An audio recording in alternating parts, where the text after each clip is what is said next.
ದೇವರ ರೂಪ ಯಾವುದು? ಇದು ನಿರಂತರವಾಗಿ ಮನುಷ್ಯನಿಗೆ ಕಾಡ್ತಾ ಇರೋ ಒಂದು ಪ್ರಶ್ನೆ. ಈ ಹರಕೆ ಅನ್ನೋ ಕಾನ್ಸೆಪ್ಟ್ ಎಷ್ಟು ಸ್ಪಿರಿಚುವಲ್? ಮೊದಲನೇದಾಗಿ ದೇವರಲ್ಲಿ ಇರುವ ನಂಬಿಕೆ, ದೇವರನ್ನ ನಂಬಬೇಕು. ಸೊ ಈಗ ಕಾರಣಾಂತರಗಳಿಂದ ಹಾಗಾದ್ರೆ ಅವರು ತೀರ್ಸಕ್ ಆಗ್ಲಿಲ್ಲ ಅಂದ್ರೆ ಇದು ಪ್ರಶ್ನೆ ಜನರಲ್ ಆಗಿದ್ರೂ ಉತ್ತರ ಜನರಲ್ ಆಗಿ ಕೊಡಕ್ಕಾಗಲ್ಲ. ಸಹಜವಾಗಿ ಪೂಜೆ ಮಾಡ್ಬೇಕಾದ್ರೂ ಏನೇನೋ ಬೇರೆ ಡಿಸ್ಟ್ರಾಕ್ಷನ್ಸ್ ಬರುತ್ತೆ, ನೆಗೆಟಿವ್ ಥಾಟ್ಸ್ ಬರುತ್ತೆ, ವಲ್ಗರ್ ಥಾಟ್ಸ್ ಬರುತ್ತೆ. ಇದು ಪೂಜೆ ಮಾಡ್ತಿರೋರ್ ಬಗ್ಗೆ ಮಾತಾಡ್ತಿರೋದು. ಈ ತರದೊಂದು ಭಯ ಹೆಚ್ಚು ಪವರ್ಫುಲ್ ದೇವರ ವಿಷಯವಾಗಿ ಡೀಪರ್ ಹೋಗಕ್ಕೆ, ಅಥವಾ ಲವ್ ಹೆಚ್ಚು ಪವರ್ಫುಲ್, ಅಥವಾ ಎರಡು ಬ್ಯಾಲೆನ್ಸ್ ಬೇಕೇ ಬೇಕಾ?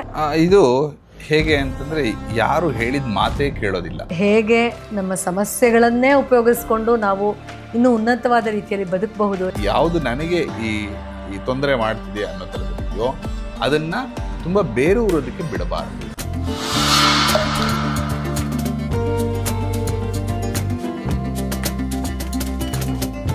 ದೇವರ ರೂಪ ಯಾವುದು? ದೇವರನ್ನ ಪೂಜೆ ಮಾಡಬೇಕಾದ್ರೆ ಬೇಡದೇ ಇರುವಂತಹ ನಕಾರಾತ್ಮಕ ಆಲೋಚನೆಗಳು, ಭಯ, ಇದು ಸರಿಯಾಗಿ ಮಾಡ್ತಾ ಇದ್ದೀವ ಅನ್ನೋ ದ್ವಂದ್ವ, ಇದು ಎಷ್ಟೋ ಥೆರಪಿ ಕ್ಲೈಂಟ್ಗಳಲ್ಲಿ ವಿಚಿತ್ರವಾದ ಮಾನಸಿಕ ಹಿಂಸೆಯನ್ನು ಕೊಟ್ಬಿಡುತ್ತೆ. ನನ್ನ ಹತ್ರ ಟ್ರೀಟ್ಮೆಂಟಿಗೆ ಬರೋರು ಅಥವಾ ಹೀಗೆ ಸಹಜವಾಗಿ ನಾವು ವರ್ಕ್ಶಾಪಲ್ಲೋ ಅಥವಾ ಸೆಷನಲ್ಲೋ ಮೀಟ್ ಮಾಡೋರು ಸುಮಾರು ಜನ, ನಾನು ಈ ಥರ ಮಾಡಿಬಿಟ್ಟಿದ್ದೀನಿ ದೇವ್ರ ವಿಷಯದಲ್ಲಿ, ಇದು ನನಗೇನಾದರೂ ದೋಷ ಕೊಟ್ಬಿಡುತ್ತಾ, ಅದರಿಂದನೇ ನಾನು ಸಫರ್ ಆಗ್ತಾ ಇದ್ದೀನಾ, ದಯವಿಟ್ಟು ನಂಗೆ ಅದ್ರ ವಿಷಯವಾಗಿ ಕ್ಲಾರಿಟಿ ಕೊಡಿ ಅಂತ ಹೇಳ್ತಾರೆ. ಅಫ್ಕೋರ್ಸ್ ಅಲ್ಟಿಮೇಟ್ಲಿ ನಾವು ನಮ್ಮ ಮನಸ್ಸಿನ ಮೇಲೆ, ನಮ್ಮ ಭಾವನೆ ಮೇಲೆ ವರ್ಕ್ ಮಾಡಬೇಕು. ಆದರೆ ನಿಜವಾದ ಬೇರೆಗೆ ಇಳಿದು ಇದನ್ನು ಅಡ್ರೆಸ್ ಮಾಡೋಕ್ಕೆ ನಾವು ಮೊದಲು ದೇವರನ್ನೇ ಸರಿಯಾಗಿ ಅರ್ಥ ಮಾಡ್ಕೊಳ್ಬೇಕು. ಏನಂತೀರಾ? ಇಲ್ಲ ಅಂದರೆ ನಮ್ಮ ಬರುವ ಪೀಳಿಗೆಗೂ ಕೂಡ ಅದನ್ನು ಸರಿಯಾಗಿ ನಾವು ಅರ್ಥೈಸೋಕ್ಕಾಗಲ್ಲ, ಅಥವಾ ಆ ಒಂದು ಪೀಳಿಗೆಯವರು ಕೂಡ ಸಮಾಧಾನವಾಗಿ, ಸಂಭ್ರಮದಲ್ಲಿ, ಆನಂದದಲ್ಲಿ ದೇವರನ್ನ ವಾಸ್ತವದಲ್ಲಿ ಯಾವ ಥರ ನಾವು ಎಂಜಾಯ್ ಮಾಡಬೇಕೋ, ಅಥವಾ ಆ ಒಂದು ಉನ್ನತವಾದ ಸ್ಥಿತಿಗೆ ಹೋಗೋಕ್ಕೆ ಅಭ್ಯಾಸಗಳನ್ನು ಯಾವ ರೀತಿ ಮಾಡಬೇಕೋ ಅದನ್ನು ಮಾಡೋಕ್ಕೆ ಆಗೋದೇ ಇಲ್ಲ. ಯಾಕಂದರೆ ನಾವೇ ಅದನ್ನು ಅನುಭವಿಸ್ತಾ ಇದ್ದಾಗ ಅದನ್ನು ಹೇಗೆ ನಾವು ಇನ್ನೊಬ್ಬರಿಗೆ ಟ್ರಾನ್ಸ್ಲೇಟ್ ಮಾಡೋಕ್ಕಾಗತ್ತೆ ಅಲ್ವಾ? ಸೊ ಬನ್ನಿ ಡಾಕ್ಟ್ರನ್ನೇ ಸ್ಟ್ರೇಟಾಗಿ ಕೇಳ್ಬೇಡ. ಡಾಕ್ಟ್ರೇ, ಸ್ಟ್ರೇಟ್ ಟು ದ ಪಾಯಿಂಟ್, ದೇವರ ರೂಪ ಯಾವುದು? ಇದು ನಿರಂತರವಾಗಿ ಮನುಷ್ಯನಿಗೆ ಕಾಡ್ತಾ ಇರೋ ಒಂದು ಪ್ರಶ್ನೆ. ರೈಟ್. ನಮ್ಗೆ ಈಗ ಆಧುನಿಕ ಯುಗದಲ್ಲಿ, ಈಗ ನಾವು 21ನೇ ಶತಮಾನದಲ್ಲಿ ನೋಡಿದ್ರೆ ದೇವರು ಅಂದರೆ ನಾವು ತುಂಬ ಎರಡು ಎಕ್ಸ್ಟ್ರೀಮಲ್ಲಿರುತ್ತೆ. ಒಂದು ದೇವರೇ ಎಲ್ಲ ಮಾಡಿದ್ದಾನೆ, ದೇವ್ರ ಹತ್ರ ದೇವರಿಲ್ಲದೆ ಇನ್ನೇನು ಇಲ್ಲ ಅನ್ನೋ ಒಂದು ಎಕ್ಸ್ಟ್ರೀಮ್. ಕರೆಕ್ಟ್. ಅಂದರೆ ನಾನೇನು ಮಾಡೋದಿಲ್ಲ, ಎಲ್ಲ ದೇವರು ಅನ್ನೋ ಪೂರ್ತಿ ಎಕ್ಸ್ಟ್ರೀಮಲ್ಲಿರೋಂಥದ್ದು. ಇನ್ನೊಂದು ದೇವರು ಅವೆಲ್ಲ ನಮಗೆ ಯಾಕೆ, ಅದನ್ನ ಮನುಷ್ಯ ಪ್ರಯತ್ನ ಅಷ್ಟೇ ಎಲ್ಲ ಆಗುತ್ತೆ ಅನ್ನೋ ಎರಡು ಎಕ್ಸ್ಟ್ರೀಮ್ ಇದೆ. ಕರೆಕ್ಟ್. ಆದರೆ ಇದು ನಾವು ಬರೀ 21ನೇ ಶತಮಾನದಲ್ಲಿ ಕೂತು ಮಾತಾಡ್ತಿರೋದು. ಅಂದರೆ ಮನುಷ್ಯ ಮಾನವನಾಗಿ ಎವಲ್ಯೂಷನ್ನಲ್ಲಿ ಇಲ್ಲಿವರೆಗೂ ಬರೋವರೆಗೂ ಅಲ್ಲಿ ನಡೆದಿರುವಂಥ ಒಂದು ದೊಡ್ಡ ಇತಿಹಾಸ ಇದೆ. ಈ ಇತಿಹಾಸದಲ್ಲಿ ಅದಕ್ಕೊಂದು ಮುಖ್ಯವಾದ ಒಂದು ಕಾಲಘಟ್ಟದಲ್ಲಿ ದೇವರು ಅನ್ನೋ ಒಂದು ಕಾನ್ಸೆಪ್ಟ್ ಬಂದಿದೆ. ಇದು ಯಾಕೆ ಬಂದಿದೆ ಅನ್ನೋದನ್ನ ಮೂಲವನ್ನು ನೋಡಿದಾಗ ನಮಗೆ ದೇವರು ಅನ್ನೋದನ್ನ ಸ್ವಲ್ಪ ಸ್ಪಷ್ಟತೆ ಬರುತ್ತೆ. ಮೂಲತಃ ನೀವು ಹೇಳಿದಾಗೆ ದೇವರು ಅನ್ನೋದು ಭಯದಿಂದನೇ ಸೃಷ್ಟಿ ಆಗಿರುವುದು. ದೇವರು ಅನ್ನುವಂಥದ್ದು ನೇರವಾಗಿ ಯಾವುದು ದೇವರು ಅಂತ ಮನುಷ್ಯನಿಗೆ ತಕ್ಷಣ ಅರ್ಥ ಆಗಿಲ್ಲ. ನಾವು ದೇವರನ್ನ ಯಾತಕ್ಕೋಸ್ಕರ ಹೋಗ್ತೀವಿ? ಒಂದು, ನಮಗೇನೋ ಬೇಕು ಅಂದ್ರೆ ಕೇಳಕ್ ಹೋಗ್ತೀವಿ, ಅಂದ್ರೆ ಯಾಚಕರಾಗಿ ಹೋಗಿ ಕೇಳ್ತೀವಿ, ಅಥವಾ ಅದು ನಮ್ಮ ಹತ್ರ ಇಲ್ಲದೆ ಇರ್ಬೋದು ಅಥವಾ ಇರೋದು ಹೆಚ್ಚಾಗಿರ್ಬೋದು, ಅಥವಾ ಇನ್ನೊಂದು ಭಯದಿಂದ ಹೋಗ್ತಿದೀವಿ. ಎರಡೂ ರೀತಿಯಲ್ಲಿ ನನಗೇನೋ ಇಲ್ಲ ಅನ್ನೋ ದೃಷ್ಟಿಯಿಂದನೇ ದೇವರ ಹತ್ರ ಹೋಗ್ತೀವಿ. ಒಂದು ಕೊರತೆ ಇದೆ, ಕೊರತೆ, ಅದು ಭಯ ಆಗಿರ್ಬೋದು ಅಥವಾ ನನ್ನ ಹತ್ರ ಇಲ್ಲ ಅನ್ನೋದಾಗಿ. ಈ ರೀತಿಯಾಗಿ ನಾವು ಯಾವಾಗ ದೇವರು ಅಂತ ಹೋಗ್ತೀವಲ್ಲೋ ಆಗ ದೇವರು ನಮ್ಗೆ ಆ ರೂಪದಲ್ಲೇ ಕಾಣೋದು. ಇದು ತುಂಬಾ ವಿಶೇಷ.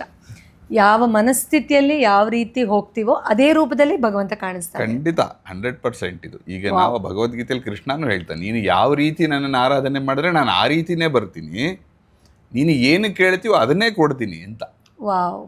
ಭಯದಿಂದ ಹೋಗಿ ಭಯ ನಿವಾರಣೆ ಬೇಕು ಅಂದ್ರೆ ಭಯ ಅದರಿಂದ ನಿವಾರಣೆ ಮಾಡ್ತಾರೆ. ನಾವು ಯಾವ ಮನಸ್ಥಿತಿಯಿಂದ ಹೋಗ್ತಿದ್ವಿ ಅನ್ನೋದು ಇದು ನಡ್ಕೊಂಡು ಬಂದ ಇತಿಹಾಸ. ಅಂದ್ರೆ ನಾವು ನಮ್ಮ ಮನುಷ್ಯನ ಇತಿಹಾಸ, ನಮ್ಮ ಇತಿಹಾಸನ ಭಾರತದ್ದು ಅಥವಾ ಇನ್ಯಾವುದ್ರದ್ದು ಅಲ್ಲ. ಆ ಇತಿಹಾಸದಿಂದ ತಕೊಂಡು ಬಂದಾಗ ಇವತ್ತು ನಾವು ದೇವರ ಪೂಜೆ ಅಂತ ಮಾಡ್ತಾ ಇದೀವಲ್ಲ, ಅದಕ್ಕೂ ದಾಖಲೆಗಳಿದೆ. ಆ ದಾಖಲೆಗಳಲ್ಲಿ ಪಿತೃಪೂಜೆಗಳಿರ್ಬೋದು ಅಥವಾ ಪ್ರಾಣಿ ಪಕ್ಷಿಗಳು, ಪ್ರಕೃತಿ ಪೂಜೆ ಆಗಿರ್ಬೋದು, ಅದೆಲ್ಲ ಆಗುತ್ತಾ ಒಂದು ಉನ್ನತ ಎತ್ತರಕ್ಕೆ ಹೋಗಿ ಜ್ಞಾನದ ಮೂಲಕ ಪೂಜೆ ಆಯ್ತು. ಆ ಎತ್ತರಕ್ಕೆ ಹೌದು, ಅದು ಮನುಷ್ಯನ ಮನಸ್ಸಿನ ಬುದ್ಧಿವಂತಿಕೆ ಮತ್ತೆ ಮನಸ್ಥಿತಿಯ ಉತ್ತುಂಗಕ್ಕೆ ಅದನ್ನ ನಾವು ವೇದದ ಕಾಲ ಅಥವಾ ವೈದಿಕ ಕಾಲ ಅಂತ ನಾವು ಕರೆದು ಅದನ್ನ ಪಾಲಿಸಿರುವಾಗ ಸನಾತನ ಧರ್ಮ ಅಂತ ಹೇಳ್ತಾ ಇದ್ವಿ. ಆದ್ರೆ ಅದ್ರ ಹಿಂದೇನೂ ಒಂದಷ್ಟಿದೆ, ಅದಾದ ಮೇಲೂ ಮುಂದಕ್ಕೂ ನಡ್ಕೊಂಡು ಹೋಗ್ತಿದೆ. ಈ ರೀತಿಯಾಗಿ ನೋಡಿದಾಗ ಇಲ್ಲಿ ದೇವರು ಅನ್ನೋದು ನಾವು ಅದನ್ನು ಹೇಳೋ ರೀತಿಯಾಗಿ ಅದು ಅಬ್ಸಲ್ಯೂಟ್ ಅಥವಾ ರೆಫರೆನ್ಸ್ ಪಾಯಿಂಟ್ ಅಂತ. ರೈಟ್. ಆ ರೆಫರೆನ್ಸ್ ಪಾಯಿಂಟ್ ನಾವು ನೋಡುವಂಥದ್ದು ರಿಲೇಟಿವ್, ಅಂದರೆ ಅದಕ್ಕೆ ತಕ್ಕಂತೆ ನಮಗೆ ಹೇಗೆ ಬೇಕೋ ಆ ರೀತಿಯಾಗಿ ನೋಡ್ತಾ ಇದ್ದೀವಿ. ಈ ಅಬ್ಸಲ್ಯೂಟ್ನ ತಲುಪಕ್ಕೆ ಆಗೋದಿಲ್ಲ ಯಾವಾಗಲೂ. ಇದು ಅದಕ್ಕೆ ಈ ಥಿಯರಿ ಆಫ್ ರಿಲೇಟಿವಿಟಿ ಅಂತೆಲ್ಲ ಬಂದಿರುವಂಥದ್ದು ಎಲ್ಲ ಇನ್ ರಿಲೇಷನ್ ಟು ದಟ್ ಅಂತ. ನಿಮಗೆ ಹೇಗೂ ದೇವರು ಹೀಗೆ ಇದ್ದಾನೆ ಅಂತ ಹೇಳಕ್ಕೂ ಬರಲ್ಲ, ಹೀಗಿಲ್ಲ ಅಂತ ಹೇಳಕ್ಕೂ ಬರಲ್ಲ. ಆದರೆ ಅದು ಇನ್ನೊಬ್ಬರಿಗೆ ಹೇಳಕ್ಕೆ, ನನಗೆ ಆದರೆ ನಾನು ನನ್ನ ದೇವರ ಕಲ್ಪನೆ ನಾನು ಚೆನ್ನಾಗಿ ಮಾಡ್ಕೋಬಹುದು, ನನಗೆ ಅದು ಆನಂದನೂ ಕೊಡಬಹುದು, ನಾನು ಕೇಳಿದ್ದು ಕೊಡಬಹುದು, ನನಗೆ ಭಯನೂ ಕೊಡಬಹುದು, ತೊಂದರೆನೂ ಕೊಡಬಹುದು. ಅದು ನಾನು ಏನು ಕೇಳ್ತಾ ಇದ್ದೀನಿ ಅಂದ ಮೇಲೆ ಅದೆಲ್ಲ ಅವಲಂಬನೆ ಆಗುತ್ತೆ. ಆ್ಯಕ್ಚುಲಿ ಈ ವಿಷಯ ನೀವು ಹೇಳಿದ್ದೆ ದೇವರಿಗೆ ಸಂಬಂಧಪಟ್ಟಾಗ ಸುಮಾರು ವಿಷಯನ ನಮ್ಮ ಮನಸ್ಸಿನಲ್ಲಿ ತಿಳಿ ಮಾಡಿಬಿಡ್ತಾ ಇದೆ. Actually beautiful. ಇಲ್ಲಿ ಡಾಕ್ಟ್ರೆ ನಾನು ಆಗಲೇ ಹೇಳ್ತಾ ಇದ್ದಾಗೆ ಸುಮಾರು ಜನ ಹರಕೆ ಕಟ್ಕೊಳ್ತಾರೆ, ಅಥವಾ ದೇವರೇ ನಾನು ಇದು ಮಾಡಿದ್ರೆ ನಾನು ಕೆಲಸ ಮಾಡಿಕೊಟ್ರೆ ನಾನು ಇದು ಕೊಡ್ತೀನಪ್ಪ ಅಂತ ಹೇಳ್ತಾರೆ, ಅಥವಾ ಇದೊಂದು ಕಷ್ಟ ತೀರ್ಬಿಟ್ರೆ ನಾನು ಹೋಗ್ಬಿಟ್ಟು ಇದು ಮಾಡಿಬಿಡ್ತೀನಿ ಅಂತ ಏನೋ ಒಂದು ಕಮಿಟ್ಮೆಂಟ್ ಮೈಂಡಲ್ಲಿ ಮಾಡ್ಕೊಳ್ತಾರೆ. ಬಟ್ ಸಾಕಷ್ಟು ಜನ ಟ್ರೀಟ್ಮೆಂಟ್ ಬಂದಾಗ ಹೇಳ್ತಾರೆ ನಾನು ಅದನ್ನು ಮರ್ತುಬಿಟ್ಟೆ, ಆ ಟೈಮಲ್ಲಿ ನಂಗೆ ದುಡ್ಡಿರಲಿಲ್ಲ, ಆಮೇಲೆ ಬ್ಯುಸಿ ಆಗಿಬಿಟ್ಟೆ, ಅಥವಾ ಮತ್ತೊಂದು ಇನ್ನೊಂದು, ಅದರಿಂದನೇ ನಂಗೆ ತೊಂದರೆ ಆಗ್ತಾ ಇದೆಯಾ, ನಂಗೆ ಅನಿಸುತ್ತೆ ಪಕ್ಕ ಅಲ್ಲಿಂದನೇ ನಂಗೆ ಬ್ಯಾಡ್ ಟೈಮ್ ಸ್ಟಾರ್ಟ್ ಆಯಿತು ಅಂತೆಲ್ಲ ಹೇಳ್ತಾರೆ. ಸೊ ಫಸ್ಟ್ ಆಫ್ ಆಲ್ ಈ ಹರಕೆ ಅನ್ನೋ ಕಾನ್ಸೆಪ್ಟು ಎಷ್ಟು ಸ್ಪಿರಿಚುವಲ್ಲು, ಅಥವಾ ನಿಜವಾಗ್ಲೂ ಅದು ರೂಢಿಯಲ್ಲಿ ಸನಾತನವಾಗಿ ಬಂದಿರೋವಂಥದ್ದ, ಅಥವಾ ಈ ನಡುವೆ ಮನುಷ್ಯರು ಅದನ್ನು ಕಲ್ಟಿವೇಟ್ ಮಾಡ್ಕೊಂಡಿರೋದಾ, ಇದನ್ನು ದೇವ್ರು ನಿಜವಾಗ್ಲೂ ಬೇಡ್ತಾನ, ಮಾಡದೇ ಇದ್ದರೆ ಪನಿಷ್ಮೆಂಟ್ ಮಾಡ್ತಾನ. ಅಫ್ಕೋರ್ಸ್ ಮೈಂಡ್ ಲೆವೆಲಲ್ಲಿ ಇದನ್ನು ಅವ್ರು ಪರ್ಸ್ಯೂ ಮಾಡೋದಕ್ಕೆ ನಾವು ಅವ್ರಿಗೆ ಆ ಟೆನ್ಷನ್ನು ಭಯ ಅದಕ್ಕೆ ಸಂಬಂಧಪಟ್ಟಾಗ ಸಹಾಯ ಮಾಡ್ತೀವಿ. ಆದರೆ ಇದನ್ನು ಇನ್ ರಿಯಲ್ ಅರ್ಥ ಮಾಡ್ಕೊಳ್ದೇ ಇದ್ದರೆ ಮತ್ತೆ ಮತ್ತೆ ಅದು ರೀಕ್ರಿಯೇಟ್ ಆಗ್ತಾನೆ ಇರುತ್ತೆ ಅವ್ರ ಲೈಫಲ್ಲಿ. ಸೊ ಪ್ಲೀಸ್ ಅದ್ರ ಬಗ್ಗೆ ಸ್ವಲ್ಪ ಕ್ಲಾರಿಟಿ ಕೊಡಿ. ಇದು ಪದಗಳೇ ತುಂಬ ಸ್ಪಷ್ಟವಾಗಿದೆ. ಹರಕೆ ಅಂದರೆ ಏನು ಅಂತ, ಒಂದು ಹಾರೈಸುವುದು ಅಥವಾ ನಾನು ಯಾವುದನ್ನೋ ಒಂದನ್ನ ಮಾಡಬೇಕು ಅಂತ ಅನ್ಕೊಳ್ಳೋದು, ಓಕೆ, ಅದು ಹರಕೆ. ಅದನ್ನು ತುಂಬ ಗಾಢವಾಗಿ ಆದಾಗ ಯಾವುದೋ ನನಗೆ ಒಂದು ಇಷ್ಟ ಆಯಿತು, ಆಸೆ ಆಯಿತು, ಇದು ನಾನು ನಿಮ್ಗೆ ಕೊಡ್ತೀನಿ ಅಂತ ಅದು ಬಾಯಿ ಮಾತಿಗೆ ಬಂದ್ರೂ ಹಾಗಾಯಿತು. ಇದರಲ್ಲಿ ಏನಾದರೆ ನನಗೆ ಮೊದಲನೇದಾಗಿ ದೇವರಲ್ಲಿ ಇರುವ ನಂಬಿಕೆ, ದೇವರನ್ನ ನಂಬಬೇಕು. ಈ ನಂಬದೇ ಇರೋರು ಯಾವುದು ಹರಕೆ ಮಾಡ್ಕೊಳಕ್ ಆಗೋದಿಲ್ಲ. ದೇವರ ನಂಬಿಕೆ ಅದು ಎಷ್ಟು ಗಾಢವಾಗಿದೆ, ಎಷ್ಟು ಗಟ್ಟಿಯಾಗಿದೆ ನನ್ನ ನಂಬಿಕೆ ಅನ್ನೋದು ಮೊದಲನೇ ಪ್ರಶ್ನೆ. ಯಾರು ಇದನ್ನ ಹರಕೆ ಹೊತ್ಕೊಳ್ತಾರಲ್ಲ ಅವ್ರಿಗೆ ಮೊದಲನೇದು. ಎರಡನೇದು, ನನ್ನ ಹರಕೆ ಇದೆಯಲ್ಲ ಅದು ನನಗೆ ಎಷ್ಟು ಅದರ ಅವಶ್ಯಕತೆ ಇದೆ ಅನ್ನೋದ್ರ ಮೇಲೂ ಅವಲಂಬನ ಆಗುತ್ತೆ. ಆಮೇಲೆ ಈ ಹರಕೆಯನ್ನ ಇನ್ನೂ ಸ್ವಲ್ಪ ನಾವು ಚಿಕ್ಕ ಪುಟ್ಟ ವಿಷಯಗಳು ಅಂದ್ರೆ, ಚಿಕ್ಕ ಪುಟ್ಟ ಅಂದ್ರೆ ಯಾವುದು ಭೌತಿಕವಾಗಿರುವಂಥದ್ದನ್ನ ಅಂದ್ರೆ ಹರಕೆ. ಇನ್ನೂ ಸ್ವಲ್ಪ ವಿಶೇಷವಾಗಿರೋದನ್ನ ನಾವು ಸಂಕಲ್ಪ ಅಂತ ಕರಿತೀವಿ. ಈ ಹರಕೆನೇ ಇನ್ನೂ ಅದಕ್ಕೆ ಸಂಕಲ್ಪ ಅಂದ್ರೆ ಅನ್ಕೊಳ್ಳೋದು ಮಾಡೋದು ಎರಡು. ಕಲ್ಪ ಅಂದ್ರೆ ಮಾಡುವುದು ಅಂತ. ಕಲ್ಪನೆ ಅಂದ್ರೆ ಬರೀ ಕನ್ನಡದ ಕಲ್ಪನೆ ಅಂದ್ರೆ ಇಮ್ಯಾಜಿನೇಷನ್, ಸಂಸ್ಕೃತದಲ್ಲಿ ಕಲ್ಪನೆ ಅಂದ್ರೆ ಅದು ಅನ್ಕೊಂಡು ಮಾಡುವುದು ಕೂಡ. ಅದಕ್ಕೆ ಆ ಒಂದು ಕಲ್ಪ ಅಂತ ಹೇಳ್ತಾರೆ, ಯಾವ್ಯಾವ್ದಲ್ಲಿ ನಡೆಯುತ್ತೋ ಅವೆಲ್ಲ. ಆದ್ರೆ ಹರಕೆಯಲ್ಲಿ ಏನಾಗುತ್ತೆ, ನಾವು ಪೂರ್ತಿಯಾಗಿ ಪ್ಯಾಸಿವ್ ಆಗ್ತೀವಿ. ಯಾರೋ ಅಲ್ಲಿ ಕೂತು ಎಲ್ಲ ಮಾಡ್ತಾನೆ, ಆಗ ನಾನು ಬೇಕಾದ್ರೆ ತೆಂಗಿನಕಾಯಿ ತೊಗೊಂಡೋಗಿ ಕೊಡ್ಬೋದು ಅಥವಾ ಇನ್ನೇನೋ ಒಂದನ್ನ ಅಲ್ಲಿ ಅದಕ್ಕೆ ಉಪಚಾರ ಮಾಡ್ಬೋದು. ಅದು ಪೂರ್ತಿಯಾಗಿ ಪ್ಯಾಸಿವ್ ಆಗಿರುವಂಥದ್ದು ಹರಕೆ. ಹಾಗೆ ಆಗಬೇಕು ಅಂತಂದ್ರೆ ನಮಗೆ ಇರುವ ನಂಬಿಕೆ ಅದು ಪೂರ್ತಿ 100% ಆಗಿರಬೇಕು. ಈ ರೀತಿ ಆದಾಗ ಇದನ್ನು ನಾವು ಮೆಡಿಕಲ್ ಟರ್ಮ್ ಅಲ್ಲಿ ಒಂದು ರೀತಿಯಾಗಿ ಇದನ್ನು ಪ್ಲಾಸಿಬೋ ಎಫೆಕ್ಟ್ ಅಂತ ಕರಿತೀವಿ. ಪ್ಲಾಸಿಬೋ ಎಫೆಕ್ಟ್ ಅಂದರೆ ಅಲ್ಲಿ ನಿಜವಾಗ್ಲೂ ಏನೂ ಆಗ್ತಿಲ್ಲ, ಆದರೆ ನನಗೆ ಆಗ್ತಿದೆ ಅಂತ ಅಂದ್ಕೊಳ್ತೀವಿ. ಸಾಮಾನ್ಯವಾಗಿ ಯಾವುದೇ ಒಂದು ಮೆಡಿಸಿನ್ನ ರಿಸರ್ಚ್ ಮಾಡಬೇಕಾದ್ರೆ ಅದಕ್ಕೊಂದು ಪ್ಲಾಸಿಬೋ ಗ್ರೂಪ್, ಅಲ್ಲಿ ಏನು ಮೆಡಿಸಿನ್ ಕೊಡಲ್ಲ, ಆದರೆ ಮೆಡಿಸಿನ್ ಕೊಡ್ತಿದ್ದೀವಿ ಅಂತ ಒಂದು ಪ್ಲಾಸಿಬೋ ಅಂದರೆ ಅದರಲ್ಲಿ ಇನರ್ಟ್ ಸಬ್ಸ್ಟೆನ್ಸ್ ಇದೆ, ಅದನ್ನು ಕೊಡ್ತೀವಿ. ಅವರಲ್ಲೂ ಒಂದು 50% ಅವರಿಗೆ ಅದರಲ್ಲಿ ಗುಣಮುಖ ಆಗುತ್ತೆ. ಆದರೆ ನಮ್ಮ ಔಷಧಿ ಆ ಪ್ಲಾಸಿಬೋ ಗ್ರೂಪ್ಗಿಂತ ಹೆಚ್ಚು ಪರಿಣಾಮಕಾರಿಯಾಗಿರಬೇಕು. ಆಗ ಇದು ನಿಜವಾಗ್ಲೂ ಕೆಲಸ ಮಾಡ್ತಿದೆ ಅಂತ. ಇದು ಇವತ್ತಿನ ಗೋಲ್ಡ್ ಸ್ಟ್ಯಾಂಡರ್ಡ್ ಟೆಸ್ಟ್ ಮಾಡೋದಕ್ಕೆ. ಚೆನ್ನಾಗಿದೆ ಕೇಳಕ್ಕೆ, ಸೈನ್ಸು ಎಲ್ಲ ಅಂತನಕ್ಕೆ. ಆದರೆ ಈ ಪ್ಲೇಸಿಬೋ ಎಫೆಕ್ಟ್ ಮಾಡ್ತಿರೋರು ಯಾರು ಅಂತ ಈ ಪ್ರಶ್ನೆ ಕೇಳಲ್ಲ ನಾವು. ಪ್ಲೇಸಿಬೋ ಇದೆ, ಎಫೆಕ್ಟ್ ಇದೆ, ಆ ಪ್ಲೇಸಿಬೋ ಎಫೆಕ್ಟ್ ಮೇಲೂ ಯಾಕೆ ಕೆಲಸ ಮಾಡಬಾರ್ದು? ಇದ್ರ ಒಳಗೆ ಪ್ಲೇಸಿಬೋ ಎಫೆಕ್ಟ್ ಇದೆ, ಇದರಲ್ಲೂ ಪ್ಲೇಸಿಬೋ ಎಫೆಕ್ಟ್ ಇದೆ, ಇದ್ರ ಒಳಗೆ ಎರಡರಲ್ಲೂ ಪ್ಲೇಸಿಬೋ ತುಂಬಿದವನು ಯಾರು? ಕರೆಕ್ಟ್. ಅಂದ್ರೆ ಪ್ಲಾಸಿಬೋ ಎಫೆಕ್ಟ್ ಅದರ ಒಳಗಿಲ್ಲ, ನನ್ನ ಒಳಗಿದೆ ಅಂತ. ನಾನು ಅದು ನಂಬಿದ್ದೀನಿ, ಇದು ನನಗೆ ಗುಣಮುಖ ಮಾಡುತ್ತೆ ಅಂತ. ಅದೇ ರೀತಿ ಒಂದು ಹರಕೆ ತಗೊಂಡಾಗ ಇದು ನನಗೆ ಮಾಡುತ್ತೆ, ಕೆಲಸ ಮಾಡುತ್ತೆ ಅಂದಾಗ ಅಷ್ಟರ ಮಟ್ಟಿಗೆ ಆಗುತ್ತೆ. ಇದಕ್ಕಿಂತ ಒಂದು ಎತ್ತರಕ್ಕೆ ಬರೀ ಆಸೆ ಹರಕೆ ಬರೀ ಆಸೆ ಆಗಬಾರದು, ಅದು ಪೂರ್ತಿಯಾಗಿ ನಂಬಿಕೆ, ಅದು ಸಂಕಲ್ಪ ಆಗಿ ಆ ನಿಟ್ಟಿನಲ್ಲಿ ಕೆಲಸ ಮಾಡಬೇಕು. ಈಗ ಇದು ಬರೀ ನಮ್ಮ ಒಂದು ಎಮೋಷನ್ ಹಂತದಿಂದ ಅಥವಾ ನನಗಿದು ಬೇಕು ಅನ್ನೋ ಹಂತದಿಂದ ಮನಸ್ಸಿನ ಹಂತಕ್ಕೆ ಹೋಗಿ ಆ ಮನಸ್ಸು ಅದ್ರ ಮೇಲೆ ತನಗೆ ಬೇಕಾಗಿರೋ ಶಕ್ತಿಯನ್ನ ತನ್ನ ಕಡೆಗೆ ಪಡ್ಕೊಳ್ಳುತ್ತೆ. ಈ ಶಕ್ತಿ ಎಲ್ಲಿಂದ ಬರುತ್ತೆ? ಇದೆಲ್ಲ ನಮ್ಮ ಸುತ್ತಮುತ್ತ ಇರೋ ಶಕ್ತಿನೇ. ಈ ಶಕ್ತಿನ ಹೇಗೆ ಪಡ್ಕೊಳ್ಬೇಕು ಅನ್ನೋದು ನಾವು ಸುಮ್ಮನೆ ಕೂತು ಬಿಟ್ರೆ ಯಾರಾದ್ರೂ ನಾವು ಊಟ ಹಾಕ್ತಾರ? ಇಲ್ಲ.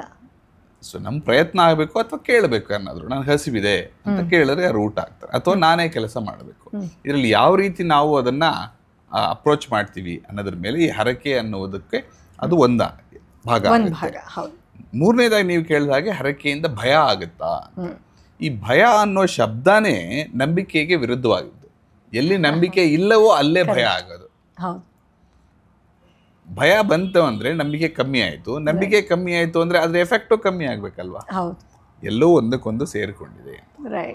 ಆದ್ರೆ ಈಗ ಬರೇ ಕೆಲವು ನಮ್ಮ ಕೈ ಮೀರಿ ಕೆಲವು ವಿಷಯಗಳಿಂದ ನಾವು ಹರಕೆನ ಪೂರೈಸದೆ ಇರಬಹುದು. ಅಂತವರ ಬಗ್ಗೆ ಮಾತಾಡುವಾಗ ಬೇಕು ಅಂತ ಅಸಡ್ಡೆಯಿಂದ ನಾನು ಹರಕೆ ಹೊತ್ಕೊಂಡೆ ಬಿಟ್ಟೆ, ಅದು ಹರಕೆ ಹೊತ್ಕೋಬೇಕು ಬಿಡಬೇಕು ಅನ್ನೋದು ನಮಗೆ ಸಂಬಂಧ ಅದರ ವಿಷಯ ಅಲ್ಲ ನಾವು ಮಾತಾಡ್ತಿರೋದು. ಹರಕೆಯಲ್ಲೂ ಶಕ್ತಿ ಇದೆ, ಹಾರೈಕೆಯಲ್ಲೂ ಶಕ್ತಿ ಇದೆ. ಈಗ ದೊಡ್ಡವರಿಗೆ ನಮಸ್ಕಾರ ಮಾಡಿದ್ರೆ ಆಶೀರ್ವಾದ ಮಾಡ್ತಾರೆ, ಅಲ್ಲೂ ಆ ಶಕ್ತಿ ಬರುತ್ತೆ, ಅಲ್ಲಿಂದನೂ ಬರ್ತಿದೆ. ಅದು ಹಾರೈಕೆ. ಇದು ಹರಕೆಯಿಂದ ನಾನು ಮಾಡ್ತಿರುವಂಥದ್ದು. ಎರಡೂ ಕಡೆ ನಾವು ಪ್ಯಾಸಿವ್ ಆಗೇ ಇದ್ದೀವಿ. ಈಗ ಈ ಭಯ ಯಾಕೆ ಬರ್ತಿದೆ ಅನ್ನೋ ಮೂಲಕ್ಕೆ ಹೋಗಬೇಕು. ಯಾರಿಗೆ ಇದು ಅರ್ಥ ಆಗುತ್ತಲ್ಲ ಅಂತ ಪೇಷಂಟ್ಸ್ ಇರ್ಬೋದು ಅಥವಾ ಅಂತ ವ್ಯಕ್ತಿಗಳಿಗೆ ಇದನ್ನ ತಿಳಿ ಹೇಳಬೇಕು. ಅಂದ್ರೆ ಅವರಲ್ಲಿ ತಿಳಿ ಅಂತಂದ್ರೆ ಅದನ್ನ ಅದ್ರಲ್ಲಿ ಆಗಿರೋ ಏನು ಕಲ್ಮಶ ಇದನ್ನ ಅದನ್ನ ಫಿಲ್ಟರ್ ಮಾಡೋದು. ಯಾರಿಗೆ ಆ ಶಕ್ತಿ ಇದೆಯೋ ಅವರಿಗೆ ಜ್ಞಾನವನ್ನ ಮೂಲಕ ಮಾಡಬಹುದು. ಯಾರಿಗೆ ಅದು ತಡ್ಕೊಳ್ಳೋ ಅದಕ್ಕಿನ್ನೂ ಗೊತ್ತಾಗ್ತಿಲ್ವೋ ಅವರಿಗೆ ಕೌನ್ಸಿಲಿಂಗ್ ಅಂತ ಹೇಳಿ, ಏನಾಗಿದೆ ಹೇಳಿ. ಈಗ ಅವರ ನಂಬಿಕೆಯನ್ನೇ ಆಧಾರವಾಗಿ ಇಟ್ಕೊಂಡು ಅವ್ರಿಗೆ ಟ್ರೀಟ್ಮೆಂಟ್ ಕೊಡಬೇಕು. ಜನರಲ್ ಆಗಿ ಇಲ್ಲ ನೀವು ಅನ್ಕೊಳ್ತಿರೋದೆಲ್ಲ ಸುಳ್ಳು ಅಂದ್ರೆ ಅದು ಅವರ ಅನುಭವಕ್ಕೆ ಬರ್ತಿದೆ, ಸುಳ್ಳೇನು ಇಲ್ಲ. ನೀವು ಅವರನ್ನ ಚಾಲೆಂಜ್ ಮಾಡೋದ್ರಿಂದ ಏನು ಪ್ರಯೋಜನ ಇಲ್ಲ, ತಳ್ಳಿ ಹಾಕಕ್ಕಾಗಲ್ಲ, ನಾವು ಆಗೋದೇ ಇಲ್ಲ. Real for them. ಖಂಡಿತ ನಮ್ಮ ಎಲ್ಲಾ ಪೇಷಂಟ್ಸ್ ಅಲ್ಲಿ ನಾನು ನೋಡಿದ್ದೀನಿ, ನೀವು ನೋಡಿದ್ದೀರಾ.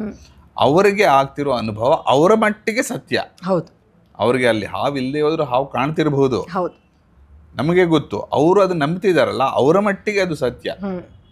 ಹಾಗಾದ್ರೆ ಅದು ಹಾವಲ್ಲ ಅಂತ ಹೇಳೋ ರೀತಿ ಹೇಗೆ? ಅದಕ್ಕೆ ಒಂದೊಂದಕ್ಕೂ ಪರ್ಸನಲೈಸ್ಡ್ ಆಗಿ ಅದನ್ನ ಕೌನ್ಸಿಲಿಂಗ್ ಮಾಡಿ ಅದು ಮಾಡುವಂತ ಬೇರೆ ಬೇರೆ ಹಂತಗಳಿದೆ. ಅದನ್ನ ಬೇಕಾದ್ರೆ ಅದು ವಿಚಾರ ಮಾಡಬಹುದು.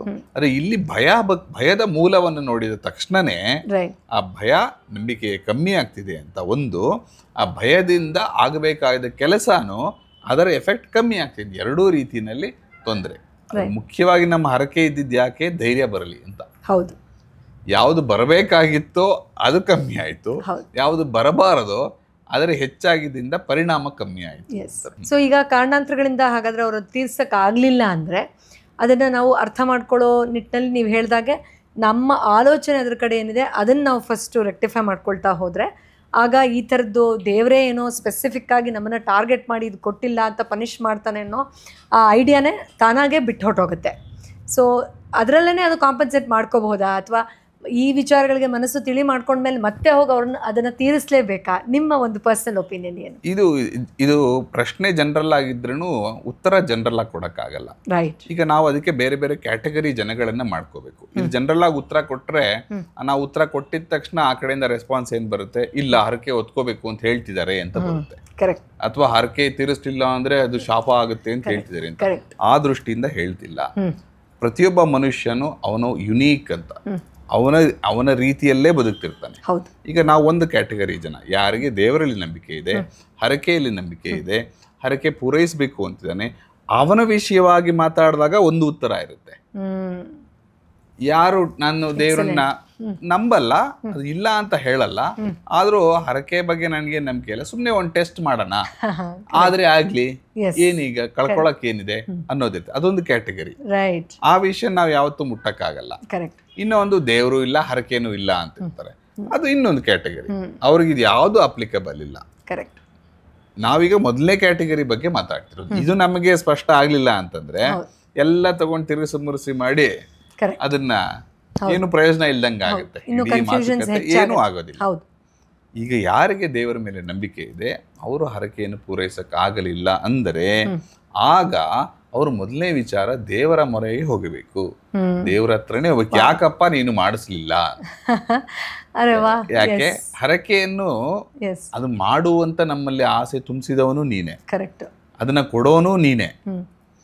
ಆದ್ರೆ ಅದನ್ನ ಮಾಡಕ್ ಆಗಲಿಲ್ಲ ಅನ್ನೋ ನನ್ನಲ್ಲಿ ಆ ನಿಶಕ್ತಿ ಆಗಿದೆಯಲ್ಲ, ಅಶಕ್ತನಾಗಿದ್ದೇನಲ್ಲ, ಅದನ್ನು ಕೂಡ ಮೀರಿಸಿ ನೀನನ್ನ ಬೆಳೆಸು ಅಂತ ಕೇಳಬೇಕು ಮೊದಲನೇದಾಗಿ. ಅಂದ್ರೆ ನನ್ನ ನಂಬಿಕೆ ಅಲ್ಲಿದ್ದರೆ, ಹರಕೆ ಹೊತ್ಕೊಂಡಿದ್ದರೆ. ಎರಡನೇ ಹಂತ, ಆಯ್ತು ಹರಕೆ ತೀರ್ಸಕ್ಕಾಗ್ಲಿಲ್ಲ, ಅವು ತೀರಿಸ್ಬಿಟ್ಟಿದ್ರೆ ಹರಕೆ ಆಯ್ತು, ಅಲ್ಲೊಂದು ಅಂಗಡಿಗೆ ಹೋಗಿ ಏನೋ ನಾನು ಕೇಳಿದೆ, ಅವ್ರು ಕೊಟ್ಟರು, ತಗೊಂಡು ಬಂದೆ, ಮುಗಿದೋಯ್ತಾ ಅಲ್ಲಿಗೆ? ಹರಕೆ ಏನೂ ಆಗ್ಲಪ್ಪ, ನನ್ಗೆ ಒಳ್ಳೆ ಕೆಲಸ ಸಿಗ್ಲಿ ಅಂತ ಹರಿಸ್ಕೊಂಡೆ, ಒಳ್ಳೆ ಕೆಲಸ ಸಿಕ್ತು, 3 ದಿನಕ್ಕೆ ಹೋದೆ, ನಾನು ಅಲ್ಲಿ ಏನು ಹರಿಸ್ಕೊಂಡಿದ್ನೋ, ನಮಸ್ಕಾರ ಮಾಡ್ತೀನೋ ಅಥವಾ ಪೂಜೆ ಮಾಡ್ತೀನೋ ಏನು ಮಾಡ್ತೀನೋ ಅದು ಮುಗಿಸ್ಬಿಟ್ಟೆ, ಅಲ್ಲಿಗೆ ಮರ್ತೇ ಹೋಯ್ತು ಚಾಪ್ಟರ್. ಅದು ತೀರ್ಸಕ್ಕಾಗಲಿಲ್ಲ. ಆದ್ರೂ ನಮಗೆ ನೆನಪಿದೆಯಾ, ನೆನಪಿಲ್ಲವಾ? ನೆನಪಿಲ್ಲ ಅಂದರೆ ನಾನೇ ಬೇಕು ಅಂತ ಮರೆತು ಹೋದನ, ಅಥವಾ ಅಸಡ್ಡೆಯಿಂದ ಬಿಟ್ಟನ, ಅಥವಾ ನನಗೆ ಮರುವು ಬಂತ, ಅಥವಾ ಕಾರಣಾಂತರಗಳಿಂದ ಮಾಡಕ್ ಆಗಲಿಲ್ವಾ? ನನಗೆ ನೆನಪಿದೆ ಆದ್ರೂ ಕಾರಣಗಳು ಸಿಕ್ತಿಲ್ಲ, ಮುಹೂರ್ತ ಸಿಗದೆ ಇರ್ಬೋದು, ಅಥವಾ ಮನೆಗಳ ಅನಾನುಕೂಲ ಆಗ್ಬೋದು, ದೈಹಿಕ ಆರೋಗ್ಯ ಹಾಳಾಗಿರ್ಬೋದು, ಹೀಗೆಲ್ಲ ಆದ್ರೂ ನನ್ನ ಮನಸ್ಸು ನಿರಂತರವಾಗಿ ನಾನು ಮಾಡಿಲ್ಲ ಅನ್ನುವಂಥ ಒಂದು ಸಾಧಾರಣವಾಗಿ ಅದು ಕೊರಗು ರೀತಿಯಲ್ಲಿ ಇರುತ್ತೆ. ಆದ್ರೆ ನಾನು ಮಾಡಿಲ್ಲ ಅನ್ನೋದನ್ನ ಅದು ಕೂಡ ದೇವರ ಧ್ಯಾನ ಅಂತ ಮಾಡ್ಕೊಂಡ್ರೆ, ದೇವರು ನನಗೆ ಈಗಲೇ ತೀರಿಸ್ಬೇಡ ನನಗೆ ಹರಕೆನ, ಇನ್ನೂ ಒಂದಷ್ಟು ದಿನ ಅನುಭವಿಸಿದ್ನೆಲ್ಲ ಚೆನ್ನಾಗಿ ಆನಂದ ಪಡು, ಇನ್ನೂ ಒಂದ್ ಸ್ವಲ್ಪ ದಿನ ಜೊತೆನಲ್ಲಿ ಇರೋಣ, ನಿನಗೊಂದು ಸಮಯ ಬರುತ್ತೆ, ಆಗ ಆನಂದವಾಗಿ ಬಂದು ತೀರಿಸು ಅಂತ. ಕಷ್ಟಪಟ್ಟು ನನ್ನ ಹತ್ರ ಬಂದು ತೀರಿಸ್ಬೇಕಾಗಿಲ್ಲ. ತಾಯಿ ಮಗು ಊಟ ಕೊಟ್ರೆ ನಾನು ವಾಪಸ್ ಈಗಲೇ ಕೊಡು ಅಂತ ಯಾರು ಕೇಳಲ್ಲ. ಸೊ ಈ ದೃಷ್ಟಿಯಿಂದ ನಾವು ನೋಡುವ ದೃಷ್ಟಿಯನ್ನ, ನಾನು ನಿರಂತರವಾಗಿ ನಿನ್ ಜೊತೆಲಿ, ನೀ ತೀರಿಸದೇ ಇರು, ನೀನು ನನ್ನ ಹತ್ರ ಬಂದಿದ್ಯಾ, ನಾನು ನಿನಗೆ ಕೊಡ್ತೀನಿ. ಹಾಗಾಗಿ ಇದನ್ನ ನಿನಗೂ ತಾಳ್ಮೆಯಲ್ಲಿ, ಅದನ್ನ ನಿನಗೆ ಆಗದೆ ಇರಂಗ್ ಮಾಡಿದ್ದು ನಾನೇ. ಯಾಕೆ ಅಂದ್ರೆ ನಮ್ಮಿಬ್ಬರ ಸಂಬಂಧ ಇಷ್ಟಕ್ಕೆ ಮುಗಿದೋಗದೆ ಇರ್ಲಿ ಅಂತ. ಆ ರೀತಿಯಾಗಿ ನೋಡಿದಾಗ ನಾನು ಮಾಡಕ್ಕಾಗಿಲ್ಲ ಅನ್ನೋ ಕೊರಗಿಗಿಂತನೂ ಇನ್ನೂ ಸ್ವಲ್ಪ ನಾನು ತುಂಬಾ ಹತ್ರದಲ್ಲಿ ಇಲ್ಲೇ ಇಟ್ಕೊಂಡು ಓಡಾಡುವಂಗ್ ಮಾಡಿದ್ಯಲ್ಲಪ್ಪ ಅನ್ನೋ ಒಂದು ಆನಂದ ಸಿಗುತ್ತೆ. So beautiful. ಇನ್ಫ್ಯಾಕ್ಟ್ ಹೀಲಿಂಗ್ ದೃಷ್ಟಿಯಲ್ಲಿ ನೋಡಿದ್ರು ಕೂಡ ಡಾಕ್ಟ್ರ ನೀವು ಇವಾಗ ಎಕ್ಸ್ಪ್ಲೇನ್ ಮಾಡಿದ್ದು ತುಂಬಾ ಅವ್ರ ಮನಸ್ಸಿಗೆ ಒಂದು ನಿರಾಳವಾದ ಭಾವನೆ ಕೊಡುತ್ತೆ. ಯಾಕೆಂದರೆ ಇದು ಮಾಡದೇ ಇರೋದು ದೋಷನಾ, ಪಾಪನಾ, ಅಥವಾ ಏನು ಇದರಿಂದನೇ ಎಲ್ಲ ಕೆಟ್ಟದಾಯ್ತಾ, ಅಥವಾ ಏನೇ ಸಮಸ್ಯೆ ಆದರೂ ಇದಿರಬಹುದಾ ಅಂತ ಯೋಚನೆ ಮಾಡೋರಿಗೆ ಈ ಥರದ್ದೊಂದು ಸಿಹಿಯಾದ ರೀತಿಯಲ್ಲಿ ಇದನ್ನು ನೋಡೋದು, ತಾಯಿ ಮಗು ಅಂತ ಹೇಳಿದ್ರೆ, I think that clears most of their doubts in this regard. Super. ಈಗ ಎಷ್ಟೋ ಜನಕ್ಕೆ ಡಾಕ್ಟ್ರೆ ಪೂಜೆ ಮಾಡಬೇಕಾದ್ರೆ ಅಂದರೆ ಆ್ಯಸ್ ಸಚ್ ಅವ್ರಿಗೆ ಒಂದು ವೀಕ್ ಮೈಂಡ್ ಇರುತ್ತೆ, ಅಥವಾ ಆಂಗ್ಸೈಟಿ ಇರುತ್ತೆ, ಸ್ಟ್ರೆಸ್ ಇರುತ್ತೆ, ಅಥವಾ ಬೇರೆ ಬೇರೆ ಮೆಂಟಲ್ ಡಿಸ್ಟರ್ಬೆನ್ಸಸ್ ಇರುತ್ತೆ. ಆ ನಿಟ್ಟಿನಲ್ಲಿ ಸ್ಪೆಸಿಫಿಕ್ ಆಗಿ ದೇವ್ರ ಪೂಜೆ ಮಾಡಬೇಕಾದ್ರೆ ಅದು ಸ್ಟಾಪ್ ಆಗೋಗ್ಲಿ ಅಂತ ನಾವು ಯಾವುದೂ ಬಟನ್ ಪ್ರೆಸ್ ಮಾಡೋಕ್ಕಾಗಲ್ಲ ಮೈಂಡಲ್ಲಿ. ಅದರಿಂದ ಸಹಜವಾಗಿ ಪೂಜೆ ಮಾಡಬೇಕಾದ್ರೂ ಏನೇನೋ ಬೇರೆ ಡಿಸ್ಟ್ರಾಕ್ಷನ್ಸ್ ಬರುತ್ತೆ, ನೆಗೆಟಿವ್ ಥಾಟ್ಸ್ ಬರುತ್ತೆ, ವಲ್ಗರ್ ಥಾಟ್ಸ್ ಬರುತ್ತೆ. ತುಂಬ ಜನ ಇದನ್ನು ಹೇಳ್ಕೊಳ್ತಾರೆ, ಬಟ್ ಹೇಳ್ಕೊಬೇಕಾದ್ರೂ ತುಂಬ ಮುಜುಗರದಿಂದ ಹೇಳ್ಕೊಳ್ತಾರೆ. ಮೇಡಮ್ ಇದು ಎಲ್ಲೂ ಹೇಳಲ್ಲ ತಾನೇ ನೀವು ಅಂತ ಹೇಳ್ಕೊಳ್ತಾರೆ. ನಾನು ಎಷ್ಟು ಕೆಟ್ಟವನಂತ ಅಂದ್ಕೊಂಡ್ಬಿಟ್ರೆ ನೀವು, ನಾನೀಗ ಹೇಳಿದ್ದಕ್ಕೆ ಅಂತ ಹೇಳ್ತಾರೆ ಪಾಪ. Though we are very unbiased as therapist and doctors in understanding their problem. So ಒಂದು ಸೈನ್ಸ್ ಆ್ಯಂಗಲಲ್ಲೂ ಇದನ್ನು ಅರ್ಥ ಮಾಡ್ಕೊಳ್ಳೋದಾದರೆ ನಮ್ಮ ವೀಕ್ಷಕರು, ಈ ಥಾಟ್ಸು ಸ್ಪೆಸಿಫಿಕ್ಕಾಗಿ ದೇವ್ರಿಗೆ ಸಂಬಂಧಪಟ್ಟ ಹಾಗೆ ಅಂತ ಬರೋ ಥರದ್ದು ಸಪ್ರೇಟ್ ಏನಾದರೂ ಆ್ಯಕ್ಟಿವಿಟಿ ಬ್ರೈನಲ್ಲಿ ನಡೆಯುತ್ತಾ, ಅಥವಾ ಸಹಜವಾಗಿ ಬೇರೆ ಎಲ್ಲ ಡಿಸ್ಟರ್ಬೆನ್ಸಸ್ ಜೊತೆಲಿ ಇದನ್ನೂ ಒಂದು ಫಿನಾಮಿನ ಥರ ಅದು ಪ್ರೊಡ್ಯೂಸ್ ಮಾಡುತ್ತಾ? ದಯವಿಟ್ಟು ಅದನ್ನು ಸ್ವಲ್ಪ ತಿಳಿಸ್ಕೊಡ್ತಾರೆ.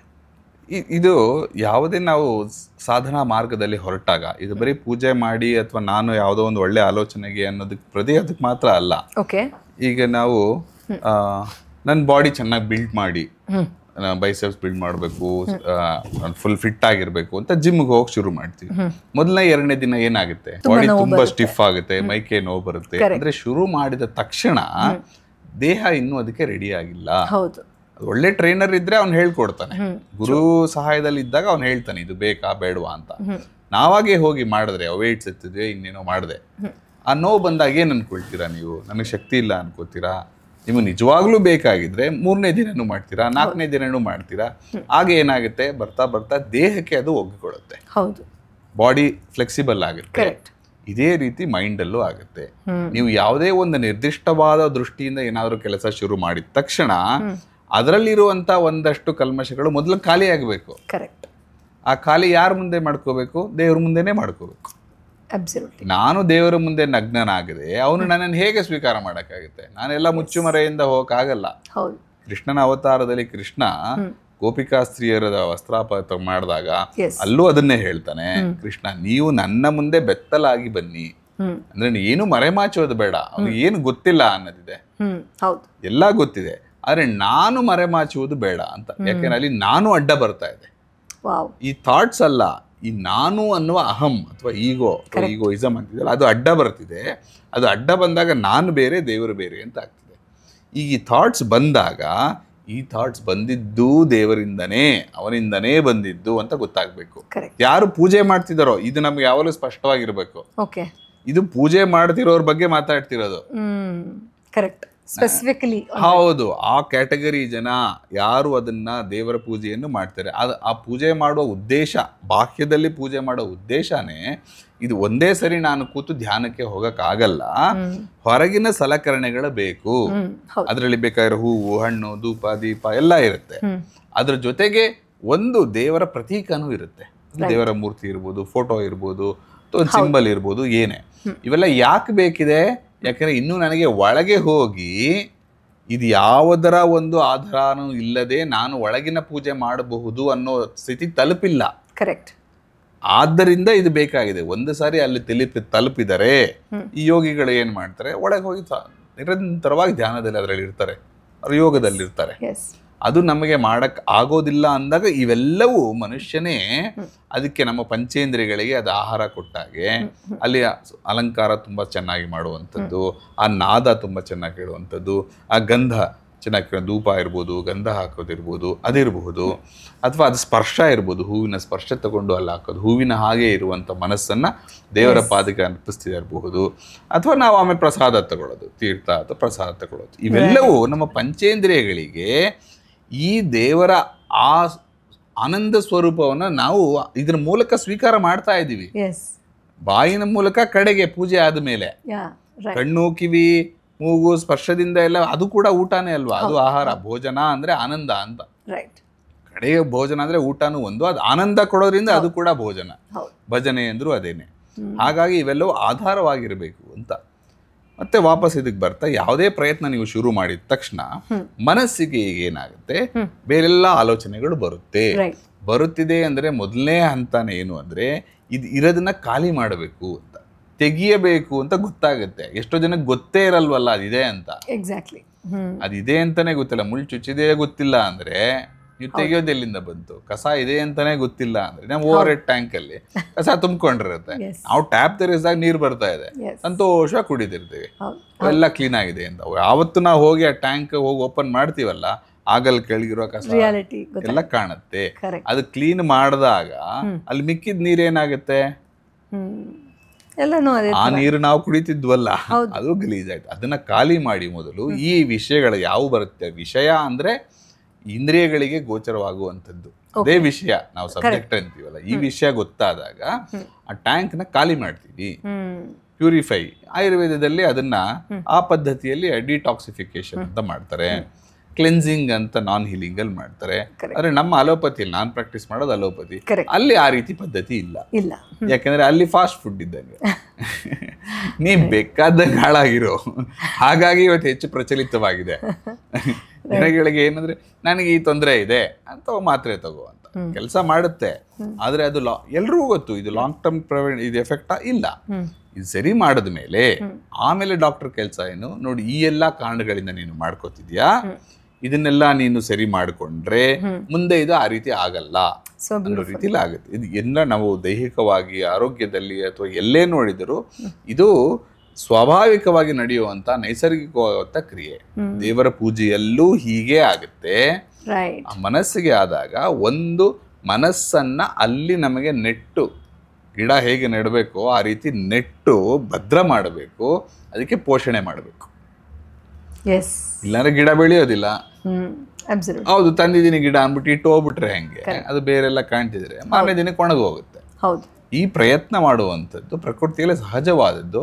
ಆ ರೀತಿ ಬಂದ ತಕ್ಷಣ ನಮ್ಮ ಮೊದಲನೇ ಹೆಜ್ಜೆ ಶುರು ಆಗಿದೆ ಅಂತ ಗೊತ್ತಾಗಬೇಕು. ನನಗೆ ಆಗ್ತಿಲ್ಲ ಅಂತ ಗಾಬರಿ ಆಗೋದು ಬೇಡ. ಓ, ಈಗ ನನಗೆ ನನ್ನಲ್ಲಿರುವಂತ ಕಲ್ಮಶಗಳು ಗೊತ್ತಾಯ್ತು ಫಸ್ಟ್. ಎಕ್ಸಾಕ್ಟ್ಲಿ. ನನ್ನ ಒಳಗೆ ಅಂದ್ರೆ ನಾನು ಕಲ್ಮಶ ಅಲ್ಲ, ನನ್ನ ಒಳಗಿರೋದು. ಟ್ಯಾಂಕ್ ತೊಂದರೆ ಅಲ್ಲ, ನೀರಿನ ತೊಂದರೆ ಅಲ್ಲ, ಕಾಲಕ್ರಮೇಣ ಇದೆಲ್ಲರ ಜೊತೆ ಸೇರಿ ಒಂದಷ್ಟು ಕಸ ತುಂಬಿದೆ. ಹೌದು. ಈ ಕ್ಲೀನಿಂಗ್ ಪ್ರಾಸೆಸ್ ಆಗ್ತಿರೋದಕ್ಕೆ ಪೂಜೆ ಅಂತ ಮಾಡ್ತೀವಿ. ಪೂಜೆ ಅಂದ್ರೆ ಅಂದ್ರೆ ಪುನೀತವಾಗೋದು, ಪ್ಯೂರಿಫಿಕೇಶನ್. ಅಂದ್ರೆ ಜನನ. ಯಾವುದನ್ನ ನಾವು ಈ ಪವಿತ್ರಗೊಳಿಸಿ ಮತ್ತೆ ಹುಟ್ಟುತ್ತೀವಲ್ಲ, ಆ ಕ್ರಿಯೆಗೆ ಪೂಜೆ ಅಂತ ಕರೆಯೋದು. ರೈಟ್. ಈ ಪ್ರಾಸೆಸ್ನ ನಮ್ಮ ನಿತ್ಯ ಕರ್ಮದಲ್ಲಿ ಇದನ್ನ ತಂದು ಇಟ್ಟಿದ್ದಾರೆ. ಅದು ಆಗಲಿಲ್ಲ ಅಂದ್ರೆ ಅದು ಪೂಜೆ ಆಗೋದಿಲ್ಲ. ಅದು ಹೊರಗಿನ ಬರೀ ಆಡಂಬರ, ಸುಮ್ಮನೆ ನಾನು ಮಾಡಿದೆ ತೋರಿಸ್ಕೊಳ್ಳೋದಕ್ಕೆ, ಅಥವಾ ಅದು ಒಂದಷ್ಟು ಸಂತೋಷನೂ ಕೊಡ್ಬೋದು. ಮನೆಯವರೆಲ್ಲ ಸೇರಿ ಯಾವುದೋ ಒಂದು ಪೂಜೆ ಮಾಡಿದೆ, ಹೋಮ ಮಾಡಿದೆ, ಎಲ್ಲ ನಾನು ಇಷ್ಟ ಬಂದವ್ರನ್ನ ಕರೆಸ್ದೆ, ಅವ್ರಿಗೂ ಒಂದು ಚಿರೋಟಿ ಊಟನೋ ಅಥವಾ ಏನು ಕೊಟ್ಟೆ, ಅಷ್ಟಕ್ಕೆ ಅದು ಆಗುತ್ತೆ.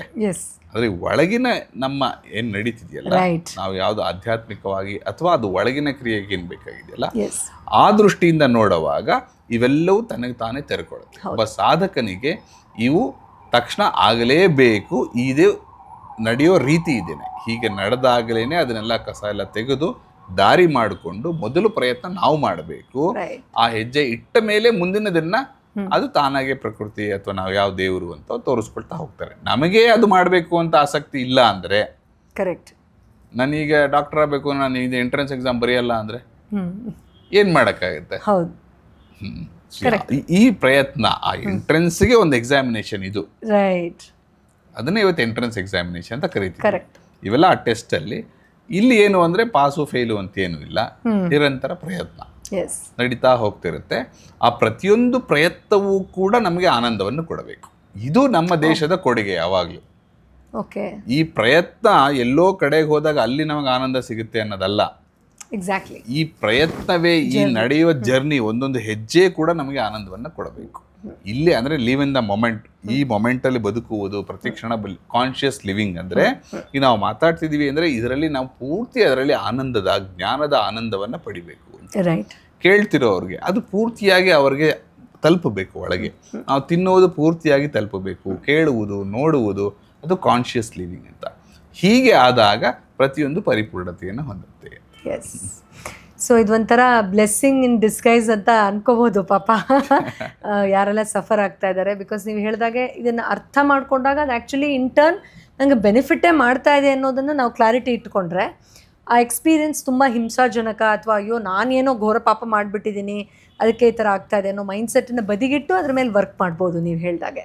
ಬ್ಯೂಟಿಫುಲ್. ಇನ್ನೂ ಒಂದು ಇದಕ್ಕೆ ಸೇರಿಸ್ತೀನಿ, ನಾವು ಪೂಜೆ ಮಾಡ್ಬೇಕಾದ್ರೆ ಬರೀ ನಮ್ಮ ಒಳಗಲ್ಲ, ಒಂದಷ್ಟು ಹೊರಗಿಂದ ತೊಂದರೆಗಳು ಬರುತ್ತೆ. ಹೌದು, ತುಂಬಾ ಸರಿ ನೋಡಿರ್ತೀವಿ ನಾವು. ಪೂಜೆ ಮಾಡ್ತಿರ್ತಾರೆ, ಕೋಪ ಬರುತ್ತೆ, ಇನ್ನೊಂದು ಸಮಯಕ್ಕೆ ಏನೋ ಒಂದು ಸಿಗೋದಿಲ್ಲ, ಇನ್ಯಾರೋ ಫೋನ್ ಬರುತ್ತೆ, ಯಾರೋ ಇರಿಟೇಟ್ ಮಾಡ್ತಾರೆ. ಇವೆಲ್ಲವೂ ಕೂಡ ನಮ್ಮ ಸಾಧನೆ ಇನ್ನೂ ಗಟ್ಟಿ ಆಗಲಿ ಅಂತ ಹೊರಗಿಂದ ಬರ್ತಿರುವಂತಹ ಶಕ್ತಿಗಳು ನಮ್ಮನ್ನ ಗಟ್ಟಿ ಮಾಡೋದಕ್ಕೆ ಇದು ಬರ್ತಿರೋದು. ಯಾವಾಗ ಅದು ಗಟ್ಟಿ ಮಾಡಿಲಿಲ್ವೋ ಅಂದ್ರೆ, ಒಂದು ಮಡಕೆ ಮಾಡಿದಾಗ ಹಸಿಯಾಗಿದ್ದಾಗ ಏನು ಪ್ರಯೋಜನ ಇಲ್ಲ. ಅದು ಗಟ್ಟಿ ಆಗ್ಬೇಕಂದ್ರೆ ಏನು ಬರ್ಬೇಕು? ಅದಕ್ಕೆ ಅಗ್ನಿಸ್ಪರ್ಶವಾಗಬೇಕು, ಅದು ತಪಸ್ಸಾಗಬೇಕು, ಬೆಂಕಿಲಿ ಇಟ್ಟು ಕಾಯಿಸ್ಬೇಕು. ಒಂದು ಐರನ್ ಸ್ಟೀಲ್ ಮಾಡ್ಬೇಕು ಅಂದ್ರೆ ಕಬ್ಬಿಣನ ಬೆಂಕಿಗೆ ಹಾಕ್ಬೇಕು. ಗೋಲ್ಡ್ ಅದನ್ನ ಆಭರಣ ಆಗ್ಬೇಕು ಅಂತಂದ್ರೆ ಅದನ್ನ ಬೆಂಕಿಗೆ ಹಾಕ್ಬೇಕು. ಆ ಪ್ರಾಸೆಸ್ ಆಗುವಂತದ್ರಲ್ಲಿ ಇವು ಹೊರಗಿಂದನೂ ಬರ್ತಿದೆ. ಅದ್ರ ಉದ್ದೇಶ ನನ್ನನ್ನು ಕೆಳಗೆ ಎಳೆಯೋದಕ್ಕಲ್ಲ, ಇದನ್ನು ಮೀರಿ ಬೆಳಿ ಅಂತ. ಬಟ್ ಯೂಶಲಿ ಪೂಜೆ ಮಾಡ್ಬೇಕಾದ್ರೆ ಎಷ್ಟೇ ಎಕ್ಸ್ಪೀರಿಯನ್ಸ್ ಇದ್ರು ಅದರಲ್ಲಿ ಒಂಚೂರು ಮಗು ಏನಾದ್ರು ಹತ್ರೆ ಅಥವಾ ಯಾರೋ ಏನೋ ಸೌಂಡ್ ಮಾಡಿದ್ರೆ ನಮ್ಮ ಪೂಜೆ ಸರಿನೇ ಹೋಗಲಿಲ್ಲ ಅಂತ ಥಟ್ಟಂತ ಹೇಳ್ಬಿಡ್ತೀವಿ ಹೆಚ್ಚಾಗಿ. ಬಟ್ ಈ ಒಂದು ದೃಷ್ಟಿಕೋನದಲ್ಲಿ ನೋಡೋದು ಎಂತ ಅದ್ಭುತವಾಗಿದೆ. ಇದನ್ನ ಇನ್ನೂ ಸ್ಪಷ್ಟವಾಗಿ ಮಾಡ್ಬೇಕು ಅಂದ್ರೆ, ಇಲ್ಲಿ ಪೂಜೆ ಮಾಡ್ತಾ ಇದ್ವಿ, ದೇವರ ಪ್ರತೀಕದಲ್ಲಿ ಶುರು ಮಾಡಿದೆ, ನನ್ನ ಮಗು ಅಳುತ್ತಿದೆ, ಮಗುನ್ ತೆಕ್ಕೊಂಡ್ರಿ, ಮಗುನ ಅದಕ್ಕೆ ಸಮಾಧಾನ ಮಾಡ್ತಿದ್ದೀರಾ, ಇದು ದೇವರ ಪೂಜೆ ಅಂತ ಯಾಕೆ ಅನ್ಕೊಳ್ಳೋದಿಲ್ಲ? ಎಕ್ಸಾಕ್ಟ್ಲಿ, ಅದೇ ಬೇರೆ ಇದೇ ಬೇರೆ ಅಂತ ಯಾಕೆ? ಅಲ್ವೇ ಅಲ್ಲ, ಮಗು ನಾನು ಬರ್ತೀನಿ ಪೂಜೆಗೆ ಅಂತ ಹೇಳ್ತಿದೆ, ಅದ್ ಹೇಳೋ ರೀತಿ ಬೇರೆ. ಆಗ ಇಲ್ಲಿ ಭಗವಂತನ್ ನೋಡಕ್ಕಾಯ್ತು, ಈಗ ಇಲ್ಲೂ ಅದನ್ನೇ ನೋಡಿ ಪೂಜೆ ಕಂಟಿನ್ಯೂ ಮಾಡಿ. ನೀವು ಮಾಡ್ತಿರೋ ಕೆಲಸ ಅದೇನೆ, ಅಥವಾ ಆಫೀಸ್ ಕೆಲಸನೇ ಬಂತು, ಎಮರ್ಜೆನ್ಸಿ ಇತ್ತು, ಕೆಲಸ ಮಾಡಿ. ಆ ಕೆಲಸ ಮಾಡುವಾಗ ಇದು ದೇವರ ಪೂಜೆ ಅಂತಾನೆ ಮಾಡಿ, ಭಂಗನೇ ಇಲ್ವಲ್ಲ. ಅವಾಗ ಅದು ಕಾಯಕವೇ ಕೈಲಾಸ ಅನ್ನೋದಕ್ಕೆ ಸರಿ ಹೋಗುತ್ತೆ. ಆಗ ಅದು ಆಮೇಲೆ ನಿರಂತರವಾಗಿ ನಾವು ಮಾಡಿದ ಕೆಲಸವೆಲ್ಲವೂ ಪೂಜೆ ಆಗುತ್ತೆ. ಪೂಜೆ ಅಂದ್ರೆ ನಾನು ಹೇಳಿದಾಗೆ ನಾನು ಪುನೀತನಾಗಿ ಮತ್ತೆ ಹುಟ್ಟುವುದು. ಪ್ರತಿ ಸಾರಿ ಪೂಜೆ ಅಂತ ಆದಾಗ್ಲೂ ಮತ್ತೆ ಮತ್ತೆ ಪ್ಯೂರಿಫಿಕೇಶನ್, ಮತ್ತೆ ಮತ್ತೆ ರೀಬರ್ತ್, ಈ ಪ್ರಾಸೆಸ್ ನಡೀತಾ ಹೋಗುತ್ತೆ ಅಂತ. ಇನ್ನು ಡಾಕ್ಟರ್, ಈಗ ನಮ್ಮಲ್ಲಿ ತುಂಬ ಜನ ಹೇಗೆ ಬೆಳೆದಿದ್ದೀವಿ ಅಂದರೆ, ಒಂದು ಪೋಷಕರಿಂದ ಹಿಡಿದು ಟೀಚರ್ವರೆಗೂ ಇದು ಮಾಡು, ಇಲ್ಲಾಂದರೆ ದೇವ್ರ ಕಣ್ ಕಿತ್ತಾಕ್ಬಿಡ್ತಾನೆ, ಬುಕ್ ತುಳಿಬೇಡ, ಕೈ ಮುರಿದು ಬಿಡ್ತಾನೆ, ಈ ಥರ ಎಲ್ಲ ಏನೇನೋ ಕೇಳಿಕೊಂಡು ನಾವು ಬೆಳೆದಿದ್ದೀವಿ.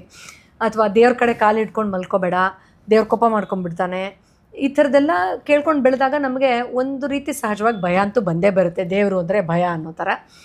ಬಟ್ ಅಫ್ಕೋರ್ಸ್ ಇನ್ ರಿಯಾಲಿಟಿ ನಾವು ದೇವರನ್ನ ಒಳಗಡೆಯಿಂದ ಆಂತರಿಕವಾಗಿ ಅನುಭವಿಸಿದಾಗ ಅದು ಒಂದು ಅನ್ಕಂಡೀಷ್ನಲ್ ಲವ್, ಕಂಪ್ಯಾಷನ್ ಏನು ನಮ್ಮ ಒಳಗಡೆಯಿಂದ ಸ್ಪ್ರೌಟ್ ಆಗುತ್ತೆ, ಅದನ್ನು ಎಕ್ಸ್ಪೀರಿಯೆನ್ಸ್ ಮಾಡ್ತೀವಿ ಬೆಳೀತಾ ಬೆಳೀತಾ. ಬಟ್ ಇಲ್ಲಿ ಈ ಥರದ್ದೊಂದು ಭಯ ಹೆಚ್ಚು ಪವರ್ಫುಲ್ಲಾ ದೇವ್ರ ವಿಷಯವಾಗಿ ಡೀಪರ್ ಹೋಗೋಕ್ಕೆ, ಅಥವಾ ಲವ್ ಹೆಚ್ಚು ಪವರ್ಫುಲ್ಲಾ, ಅಥವಾ ಎರಡೂ ಬ್ಯಾಲೆನ್ಸ್ ಬೇಕೇ ಬೇಕಾ? ನಿಮ್ಮ ಒಂದು ಅನಿಸಿಕೆ ಏನು?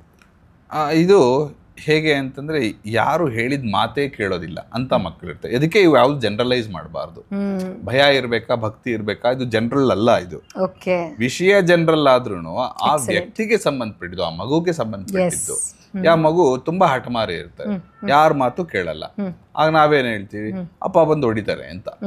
ಅಂದ್ರೆ ಒಂದ್ ಬ್ಯಾಡ್ ಕಾಪ್ ಅಂತೀವಲ್ಲ, ಒಬ್ಬ ಪೊಲೀಸ್ ಕೆಟ್ಟವನ್ ಇರ್ತಾನೆ, ಒಬ್ಬ ಒಳ್ಳೆ ಇರ್ತಾನೆ, ಅಮ್ಮ ಒಳ್ಳೆಯವರು, ಅಪ್ಪ ಕೆಟ್ಟವರು ಅಂತ. ಒಂದು ಭಯ ಯಾಕೆ ಅಂದ್ರೆ ಎರಡು ರೀತಿನಲ್ಲಿ, ಹೀಗೂ ಸಾಮ, ದಾನ ಮತ್ತೆ ಇಲ್ಲಿ ದಂಡ, ಎರಡರಲ್ಲೂ ಪ್ರಯೋಗ ಮಾಡಬೇಕು. ಆ ದೃಷ್ಟಿಯಿಂದ ಇದನ್ನ ಪ್ರಯೋಗ ಮಾಡೋದ್ರಲ್ಲಿ ತಪ್ಪಿಲ್ಲ. ಆದ್ರೆ ಅವರಿಗೆ, ಆ ಮಗುಗೆ ಈ ಭಯ ಬೇರೂರು ಅದ ಹಾಗೆ ನೋಡ್ಕೊಳ್ಳೋ ಜವಾಬ್ದಾರಿ ಪೋಷಕರಿಗೆ. ಆದ್ರೆ ಇವ್ರಿಗೆ ಗೊತ್ತಿಲ್ಲ ಅಂದ್ರೆ, ಇವರೇ ಅಜ್ಞಾನದಲ್ಲಿ ಇದ್ದಾಗ ಅದನ್ನ ತುಂಬಿಸಿ ಅದನ್ನ ತೆಗಿಯಕ್ ಬರೋಲ್ಲ. ಹಾಗಾಗಿ ಭಕ್ತಿಯ ಮೊದಲನೇ ಹಂತದಲ್ಲಿ ಭಯ ಪರವಾಗಿಲ್ಲ. ಅದಕ್ಕೆ ನಮ್ಮಲ್ಲಿ ಭಯ ಭಕ್ತಿ ಇರಬೇಕು. ಭಯ ಹೋಗೋದು ಯಾರಿಂದ? ನಮಗೆ ಅಭಯ ಕೊಡೋನಿಂದ. ಯಾರು ಕೊಡ್ತಾನೆ ಅವನು? ಅವನ ಹತ್ರ ಹೋದ ಮೇಲೂ ಇನ್ನೂ ಭಯ ಇದೆ ಅಂದ್ರೆ, ಯಾರು ಅಭಯ ಕೊಡ್ತಾನಲ್ಲ ಅವನೇ ಭಯನೂ ಕೊಡ್ತಾನೆ ಅನ್ನೋಗಿದ್ರೆ ನಮ್ಗೆ ಅರ್ಥನೇ ಆಗಿಲ್ಲ ಅಂತ. ದೇವರು ಅನ್ನೋದೇ ಅರ್ಥ ಆಗಿಲ್ಲ. ಇದು ನಮಗೆ ಒಂದು ಹಂತಕ್ಕೆ ಮಗು ಬಂದಾಗ, ಆ ಯಾರು ಸ್ಟಬನ್ ಬೇಬೀಸ್ ಇರುತ್ತಲ್ಲ ಅವರಿಗೆ ಹೀಗೆ ಮಾಡಬೇಡ, ಈಗೆಲ್ಲ ನೆಲದ ಮೇಲೆಲ್ಲ ಬಿದ್ದಿರುತ್ತೆ, ಎಲ್ಲ ತುಳ್ಕೊಂಡು ಓಡಾಡ್ತಿರ್ತಾರೆ, ಎಲ್ಲ ತುಳ್ಕೊಂಡು ಓಡಾಡ್ತಿಯಲ್ಲ, ಎಲ್ಲದ್ರಲ್ಲಿ ಕಸದಲ್ಲೂ ಇದೆ ಅಂದ್ರೆ ಕೇಳೋದಿಲ್ಲ. ನೀನು ಓದ್ತಾ ಇದೆಯ ಪುಸ್ತಕ, ಅದು ನಿನಗೆ ಜ್ಞಾನ ಕೊಡ್ತಿದೆ. ಆ ಪುಸ್ತಕ ಅಲ್ಲಿದ್ದಾಗ ಅದನ್ನ ತುಳಿದು ಹೋದರೆ, ತುಳಿಯೋದು ಅಂದ್ರೆ ಅದೇನು ಕ್ರಿಯೆ ಕೆಟ್ಟದ್ದಲ್ಲ.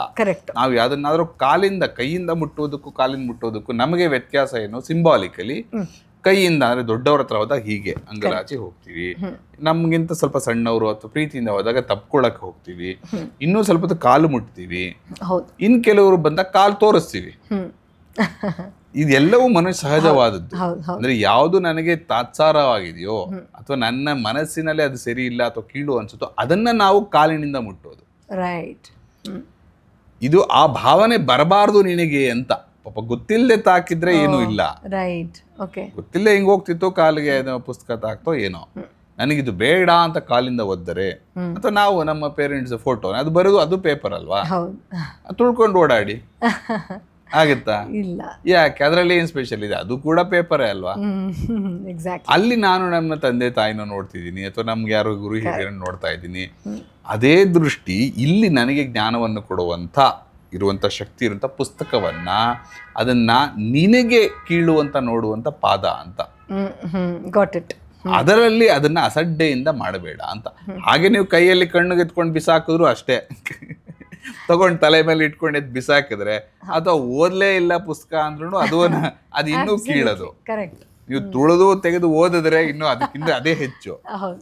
ಕಣ್ಣಿಗೆ ಓದ್ಕೊಂಡು ಡಬ್ಬದಲ್ಲಿ ಇಟ್ಟು ಬೀಗ ಹಾಕಿದ್ರೆ ಮತ್ತೆ ಅದಕ್ಕಿಂತನೂ ಇದು ವಾಸಿ ಅಂತ. ಆದ್ರೆ ಇನ್ನು ಕೆಲವು ಮಕ್ಕಳಿಗೆ ಅದು ಒಂದು ಹಂತಕ್ಕೆ ಸ್ವಲ್ಪ ಮಟ್ಟಿಗೆ ಬೇಕಾಗುತ್ತೆ. ಈಗ ಮಾಡಬೇಡ, ಈಗ ಮಾಡಿದ್ರೆ ನೋಡೋ, ನೀವು ಹೇಳಿದ್ರಲ್ಲ ಈಗ ಕಣ್ಣು ಕಿತ್ಕೊಳ್ತಾರೆ ಅಂದ್ರೆ, ಕಣ್ಣು ಅಂದ್ರೆ ಜ್ಞಾನದ ಒಂದು ಸ್ವರೂಪ. ನಮಗೆ ಮುಖ್ಯವಾಗಿ ಜ್ಞಾನಕ್ಕೆ ಬೇಕಾಗಿರೋದು ಕಣ್ಣು. ಇವತ್ತು ಓದೋದಾಗ್ಲಿ ನೋಡೋದಾಗ್ಲಿ ಎಲ್ಲ. ಶ್ರವಣ ಕಮ್ಮಿ ಆಗಿದೆ, ಕೇಳಿಸ್ಕೊಂಡಿಂದ ಕಲಿಯೋದು ಕಮ್ಮಿನೇ, ನೋಡೋದ್ರಿಂದ ಅಂತ. ಅಂದ್ರೆ ನಿನ್ನ ಜ್ಞಾನ ಶಕ್ತಿ ಕಮ್ಮಿ ಆಗುತ್ತೆ. ದೇವರು ಜ್ಞಾನ ಕೊಡಬೇಕಾಗಿದ್ದಾನಲ್ಲ, ಈ ಕಣ್ಣು ಅನ್ನೋದಕ್ಕೆ ಏನು ಸಿಂಬಾಲಿಸಮ್ ಅಂತ ಗೊತ್ತಾಗಬೇಕು. ಈ ಕಣ್ಣುಗಳು ಪಂಚೇಂದ್ರಿಯಗಳಿಗೆ ಪ್ರತೀಕ. ಕಣ್ಣು ಅಕ್ಷಿ ಅಂದ್ರೆ ಈ ಕಣ್ಣು ಜ್ಞಾನ ಸ್ವರೂಪವಾದಾಗ ಜ್ಞಾನ ಸಿಗೋದಿಲ್ಲ ನಿನಗೆ ಅಂತ. ಬಟ್ ಅದನ್ನ ಬೈಯೋರು ಅರ್ಥ ಮಾಡ್ಕೋಬೇಕು, ಬೈದ ಮೇಲೆ ಮಗುಗೂ ಅರ್ಥ ಮಾಡಿಸ್ಬೇಕು. ನೀವಾಗಲೇ ತುಂಬ ಇಂಪಾರ್ಟೆಂಟ್ ಪಾಯಿಂಟ್ ಒಂದು ಮಾತಾಡ್ತಾ ಮಧ್ಯದಲ್ಲಿ ಹೇಳಿದ್ರೆ, ಒಂದು ಹಂತ ಆದ್ಮೇಲೆ ಇದು ಒಳಾರ್ಥವನ್ನ ತಿಳಿಸಿ ಹಾಗೆ ಬಿಟ್ರೆ ಅದು ಬೇರೆ ಊರಿದ್ರೆ ನೀವು ಹೇಳೋ ತಾತ್ಪರ್ಯಕ್ಕಿಂತ ಹೆಚ್ಚಾಗಿ ಭಯವಾಗೇ ಉಳ್ಕೊಂಡು ಬೇರೆ ಸಮಸ್ಯೆಗಳಾಗುತ್ತೆ ಅಂತ. ಯಾಕೆಂದ್ರೆ ವ್ಯಾಲಿಡ್. ಹೌದು. ಭಯ ಏನಾಗುತ್ತೆ ಅಂದ್ರೆ ಆಮೇಲೆ ನನಗದೊಂದು ಡಿಫೆನ್ಸ್ ಆಗ್ಬಿಡುತ್ತೆ. ಹೌದು. ಅಲ್ಲ ನನಗೆ ಓದಿದ್ ನೆನಪಿರಲ್ಲ ಕೆಲವು, ಅದೇ ಫಸ್ಟ್ ಏನಾಗ್ತಿರುತ್ತೆ, ನಾವು ಓದಿದ್ ನೆನಪಿರಲ್ಲ, ಓದ್ಬೇಕು ಅಂತಿರುತ್ತೆ. ನೀವು ಪದೇ ಪದೇ ಹೇಳಿ ಬೈದು ಬಿಡಿ, ಆಗ ಮಕ್ಕಳಿಗೆ ಅದೇ ಒಂದು ಬೇಲ್ ತಗೊಂಡಂಗಾಯ್ತು. ನನ್ಗೆ ಓದ್ತೀನಿ ಎಲ್ಲ, ಅದ್ರ ಎಕ್ಸಾಮ್ ಅಲ್ಲಿ ನೆನಪು ಬರಲ್ಲ, ಅಂದ್ರೆ ಓದೋದೇ ಇಲ್ಲ, ಇಲ್ಲಿ ಮೈಗಳ್ರು, ನನ್ ನೆನಪೇ ಇರಲ್ಲ, ನನಗೆ ಶಕ್ತಿನೇ ಇಲ್ಲ, ಕೆಲ್ಸಾನೇ ಮಾಡಕ್ಕಾಗಲ್ಲ, ನಾನು ಯಾವ್ದಕ್ಕೂ ಪ್ರಯೋಜನ ಇಲ್ಲ ಅಂತ ತಾನಾಗೆ ಆ ಮನಸ್ಸು ಅಥವಾ ಸುತ್ತ ಮನಸ್ಸು ಯಾವ್ದು ಬೇಕಾರಾಗಿರ್ಬೋದು ಅದನ್ನೇ ಡಿಫೆನ್ಸಿಗೆ ತೆಕ್ಕೊಂಡ್ಬಿಟ್ಟು ಅದೇ ಅವರ ಶಕ್ತಿ ಆಗ್ಬಿಡತ್ತೆ. ಎಲ್ಲರೂ ಅವ್ರಿಗೆ ಅಟೆನ್ಷನ್ ಕೊಡಕ್ ಶುರು ಮಾಡ್ತಾರೆ. ಓ ಪಾಪ ಇವಾಗೇನೋ. ಹೌದು. ಈ ರೀತಿಯಾಗಿ ಒಂದು ಹಂತದಲ್ಲಿ ಹೋದಾಗ ಇದು ಪೋಷಕರು ಮತ್ತೆ ವೈದ್ಯರು ಯಾರು ಇರ್ತಾರಲ್ಲ, ಅವ್ರನ್ನ ಹೀಲರ್ಸ್ ಯಾರು ಇರ್ತಾರಲ್ಲ, ಅವರ ಜವಾಬ್ದಾರಿ ಇದು. ಅದನ್ನೇ ಮುಂಚೆ ನಾವು ಗುರುಕುಲದಲ್ಲಿ ಗುರುಗಳು ಅಥವಾ ಜ್ಞಾನಿಗಳು, ನಾವು ಯಾರು ಋಷಿಗಳು ಅಂತ ಇವತ್ತು ಕರಿತೀವಲ್ಲ, ಅವರೆಲ್ಲ ಈ ಅನುಭವದಿಂದ ತಲುಪಿದರು. ಅಥವಾ ನೀವು ಯಾವ ದೇವಸ್ಥಾನಕ್ಕೆ ಹೋದ್ರೆ ಅಲ್ಲಿ ಮೂಲತಃ ಅಲ್ಲಿದ್ದವರು ದೇವರ ಜೊತೆ ಇದ್ರು ಅಂದ್ರೆ ಜ್ಞಾನದ ಜೊತೆ ಇದ್ದಾರು ಅಂತ. ಎಕ್ಸಾಕ್ಟ್ಲಿ. ಬರೇ ಪೂಜೆ ಮಾಡೋರಲ್ಲ ಅವರು. ನಾವು ಹೋಗಿ 10 ನಿಮಿಷ ಪೂಜೆ ಮಾಡೋರ್ಗು, ಅಲ್ಲೇ ಇದ್ದು ಪೂಜೆ ಮಾಡೋರಿಗೆ ಹಾಗೆ ನೋಡಿದ್ರೆ ನಮಗಿಂತ ಅವ್ರು ತುಂಬಾ ಎತ್ತರದಲ್ಲಿ ಇರ್ಬೇಕಲ್ವಾ? ಹೌದು. ಅದೇ ಎಕ್ಸ್ಪೆಕ್ಟೇಷನ್. ಅವ್ರು ಎತ್ತರದಲ್ಲಿ ಇಲ್ಲ ಅಂದ್ರೆ ಅದು ಆ ಕಾಂಟೆಕ್ಸ್ಟ್ ತಪ್ಪಲ್ಲ, ಆ ಮನುಷ್ಯನ ವೀಕ್ನೆಸ್ ಅದು. ಆದ್ರೆ ಅಲ್ಲಿದ್ದವನು ಆ ಹಂತದಲ್ಲಿ ಇದ್ದಾನೆ. ಆ ತರ ಗುರುವಿನ ಹತ್ರ ನಾನು ಕರ್ಕೊಂಡು ಹೋದ್ರೆ ಅವರ ಬಾಯಿಂದ ಆಡಿದ ಮಾತು ಯಾವಾಗಲೂ ಅಂದ್ರೆ ಜ್ಞಾನಿಯ ಮಾತಿನಿಂದ ಬಂದ ಶಬ್ದಗಳು ಯಾವಾಗಲೂ ಸತ್ಯವಾಗಿ ಅದು ಹಾಗೇ ನಡೆಯುತ್ತೆ. ಈ ಕಾರಣದಿಂದ ನಾವು ಯಾವುದೇ ಸ್ವಾಮಿಗಳ ಹತ್ರ ಕರ್ಕೊಂಡಿರ್ಬೋದು ಅಥವಾ ಹಿರಿಯರ ಹತ್ರ ಕರ್ಕೊಂಡು ಹೋಗ್ಬೋದು, ಅವರ ಪಾದ ಸ್ಪರ್ಶ ಮಾಡಿ ಅವರ ಆಶೀರ್ವಾದ ತೆಕ್ಕೊಂಡ್ರೆ ಅವರ ನುಡಿಯಲ್ಲಿ ವಾಕ್ ಶಕ್ತಿಯಲ್ಲೇನೆ ಇದು ಒಳ್ಳೆಯದಾಗಲಿ ಅನ್ನುವಂಥ ಒಂದು ಶಕ್ತಿ ನಮ್ಮೊಳಗೆ ಬಂದು ಅದು ಮುಂದೆ ನಡೆಯುತ್ತೆ. ಆ ಶಕ್ತಿ ಇರುತ್ತೆ. ಅದು ಇವನ್ ಮೋಸ್ಟ್ ನಮ್ಮ ಅಡ್ಮಿನಿಸ್ಟ್ರೇಟಿವ್ ಸಿಸ್ಟಮಲ್ಲೂ ಆ ವಾಕ್ ಶಕ್ತಿ ಇದ್ದೇ ಇದೆ. ಒಬ್ಬ ಕಂಪ್ನಿ CEO ಇದು ಆಗಲಿ ಅಂದ್ರೆ ಆಗುತ್ತೆ ಕಂಪ್ನಿಲಿ, ಇದು ಬೇಡ ಅಂದ್ರೆ ಆಗಲ್ಲ. ಅದು ಅವನ ಸ್ಥಾನದಿಂದ ಆಗಿದ್ದು, ಇದು ಇವನ ಜ್ಞಾನದಿಂದ ಆಗುತ್ತೆ. ಎಲ್ರು ಯಾಕೆ ಹೇಳಿದ್ದನ್ನ ಕೇಳಿದ್ರು ಅಂತಂದ್ರೆ ಆ ಸ್ಥಾನಕ್ಕೆ ಆ ಶಕ್ತಿ ಇತ್ತು. ಈಗ ಈ ಜ್ಞಾನವೇ ಯಾವ ಮಟ್ಟಕ್ಕೆ ಹೋಗಿದೆ ಅಂದ್ರೆ ನೀವು ಹೇಳಿದ್ದೆಲ್ಲವೂ ಆಗಲೇಬೇಕು. ಅದು ಪ್ರಕೃತಿಯಲ್ಲಿ ಸಹಜವಾಗಿ ಆಗುವಂತ ಒಂದು ಕ್ರಿಯೆ. ಇದು ಆಗುತ್ತೆ. ಇದು ನಮ್ಮ ದೇಶದಲ್ಲಿ ನಾವು ಈ ತರ ನೂರಾರು ಸಾವಿರಾರು ನಿದರ್ಶನಗಳನ್ನು ನೋಡಿದೀವಿ. ಈಗಲೂ ಬೇಕಾದಷ್ಟು ಅವಧೂತರುಗಳನ್ನು ನೋಡ್ತೀವಿ, ಎಂತೆಂಥ ಸ್ವಾಮಿಗಳನ್ನ ನೋಡ್ತೀವಿ. ಇದು ಯಾವುದೇ ಒಂದು ಮತಕ್ಕೆ ಸಂಬಂಧಪಟ್ಟಿದ್ದು, ನಂಬಿಕೆ ಸಂಬಂಧಪಟ್ಟಿದ್ದಲ್ಲ, ಎಲ್ಲದರಲ್ಲೂ ಇದಿದೆ. ಅವರವರ ನಂಬಿಕೆಯ ಪ್ರಕಾರ ನಡೆಯುವಂತ ಕ್ರಿಯೆ ಅದು. ಹಾಗಾಗಿ ಈ ಭಯದಿಂದ ಅಥವಾ ಯಾವುದು ನನಗೆ ಈ ತೊಂದರೆ ಮಾಡ್ತಿದೆ ಅನ್ನೋ ಥರದಲ್ಲಿ ಇದೆಯೋ ಅದನ್ನ ತುಂಬಾ ಬೇರೂರೋದಕ್ಕೆ ಬಿಡಬಾರದು. ಒಂದು ಹಂತವಾಗಿ ಬಿಡಿಸ್ಕೊಳ್ಬೇಕು. ಇದು ಇವತ್ತಿನ ಪೋಷಕರಲ್ಲಿ ಇದು ಗೊತ್ತಾಗ್ತಿಲ್ಲ. ಯಾಕಂದ್ರೆ ನಮ್ಮಲ್ಲಿ ಹೆಚ್ಚು ಎಲ್ಲ ಈ ನ್ಯೂಕ್ಲಿಯರ್ ಫ್ಯಾಮಿಲಿ ಆಗ್ಬಿಡಿದೆ. ಯಾವುದು ಒಟ್ಟು ಕುಟುಂಬದಲ್ಲಿ ಇವೆಲ್ಲ ನಡೀತಾ ಹೋಗ್ತಿತ್ತು. ಒಂದು 3-4 ತಲೆಮಾರುಗಳಿರ್ತಿತ್ತು. ಅವ್ರ ಕತೆ ಹೇಳ್ತಿದ್ರು, ಇವ್ರು ಹೇಳೋರು. ಈಗ ಗಂಡ ಹೆಂಡತಿ, ಒಂದು ಮಗು ಇರುತ್ತೆ, ಇಬ್ರು ಕೆಲಸಕ್ಕೆ ಹೋಗ್ಬಿಟ್ರೆ ಆ ಮಗು ಒಂದೇ ಇರುತ್ತೆ. ಏನ್ ಮಾಡ್ಬೇಕು ಗೊತ್ತಿರೋದಿಲ್ಲ, ಅವ್ರಿಗೆ ಆ ಸಮಯ ಸಿಕ್ಕೋದಿಲ್ಲ. ಅವ್ರಿಗೆ ಬಂದಾಗ ಮಗು ಸಂತೋಷವಾಗಿರ್ಬೇಕಂದ್ರೆ ಏನಂದ್ರೆ ಆಚೆ ಮಾಲ್ಗೆ ಕರ್ಕೊಂಡು ಹೋಗ್ಬಿಡೋದು ಅಥವಾ ಏನೋ ತಿನ್ನಿಸ್ಬಿಡೋದು. ಇದೇ ಖುಷಿ ಅಂದ್ರೆ ಮಗು ಖುಷಿ ಆಯ್ತು ಅನ್ಸ್ತಿರುತ್ತೆ. ಅಲ್ಲ, ಮಗು ಜೊತೆ ಸಮಯ ಕಳಿ ಅಂತ.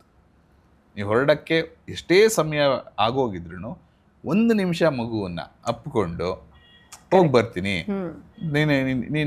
ನಿನ್ನೂ ನೋಡಿ ಕೆಲಸ ಮುಗಿಸೋಷ್ಟ್ರಲ್ಲಿ ಬಂದ್ಬಿಡ್ತೀನಿ ಅಂತ. ಈ ರೀತಿಯಾಗಿ ಒಂದೊಂದೇ ಮಾಡ್ತಾ ಹೋದಾಗ ಆ ಮಗುವಿಗೆ ಆ 1 ನಿಮಿಷ 2 ನಿಮಿಷ ತುಂಬಾ ಕ್ವಾಲಿಟಿ ಟೈಮ್ ಅದು. ನಾವು ಅದನ್ನ ಬಿಟ್ಬಿಡ್ತೀವಿ. ಹೊರಡುವಾಗ ಏನ್ ಮಾಡ್ತೀವಿ, ನಂಗೆ ತುಂಬಾ ಟೈಮ್ ಆಗೋಯ್ತು, ಈ ಟೈಮಲ್ಲಿ ನಿನಗೆಲ್ಲ ಅರ್ಜೆಂಟ್ ಆಗೋಯ್ತು ಅಂದಾಗ ಆ ಮಗುಗೆ ಏನ್ ಅನ್ಸುತ್ತೆ, ನಾನು ಮುಖ್ಯ ಅಲ್ಲ, ಇವ್ರಿಗೆ ಬೇರೆ ಏನೋ ಮುಖ್ಯ ಆಗಿದೆ ಅನ್ನೋ ರೀತಿನಲ್ಲಿ ಅಲ್ಲಿ ಬಿರುಕು ಶುರು ಆಗುತ್ತೆ. ಎಷ್ಟೇ ಅರ್ಜೆನ್ಸಿ ಇರ್ಬೋದು, ಅದು ಕಾಯುತ್ತೆ. ಮೊದಲನೇದಾಗಿ ಅರ್ಜೆನ್ಸಿ ಮಾಡ್ಕೋಬಾರ್ದು, ಪ್ಲಾನಿಂಗ್ ಚೆನ್ನಾಗಿ ಆಗ್ಬೇಕು. ಎರಡನೇದಾಗಿ ಅರ್ಜೆನ್ಸಿ ಇದ್ದರೂ ಕೂಡ ನಮಗೆ ಬೇಕಾದವ್ರ ಜೊತೆಗೆ, ಯಾಕಂದ್ರೆ ನಾವು ಹೊರಗೆ ಹೋದವ್ರು ವಾಪಸ್ ಬರ್ತೀವಿ ಅಂತ ಏನು ಗ್ಯಾರಂಟಿ ಇಲ್ಲ.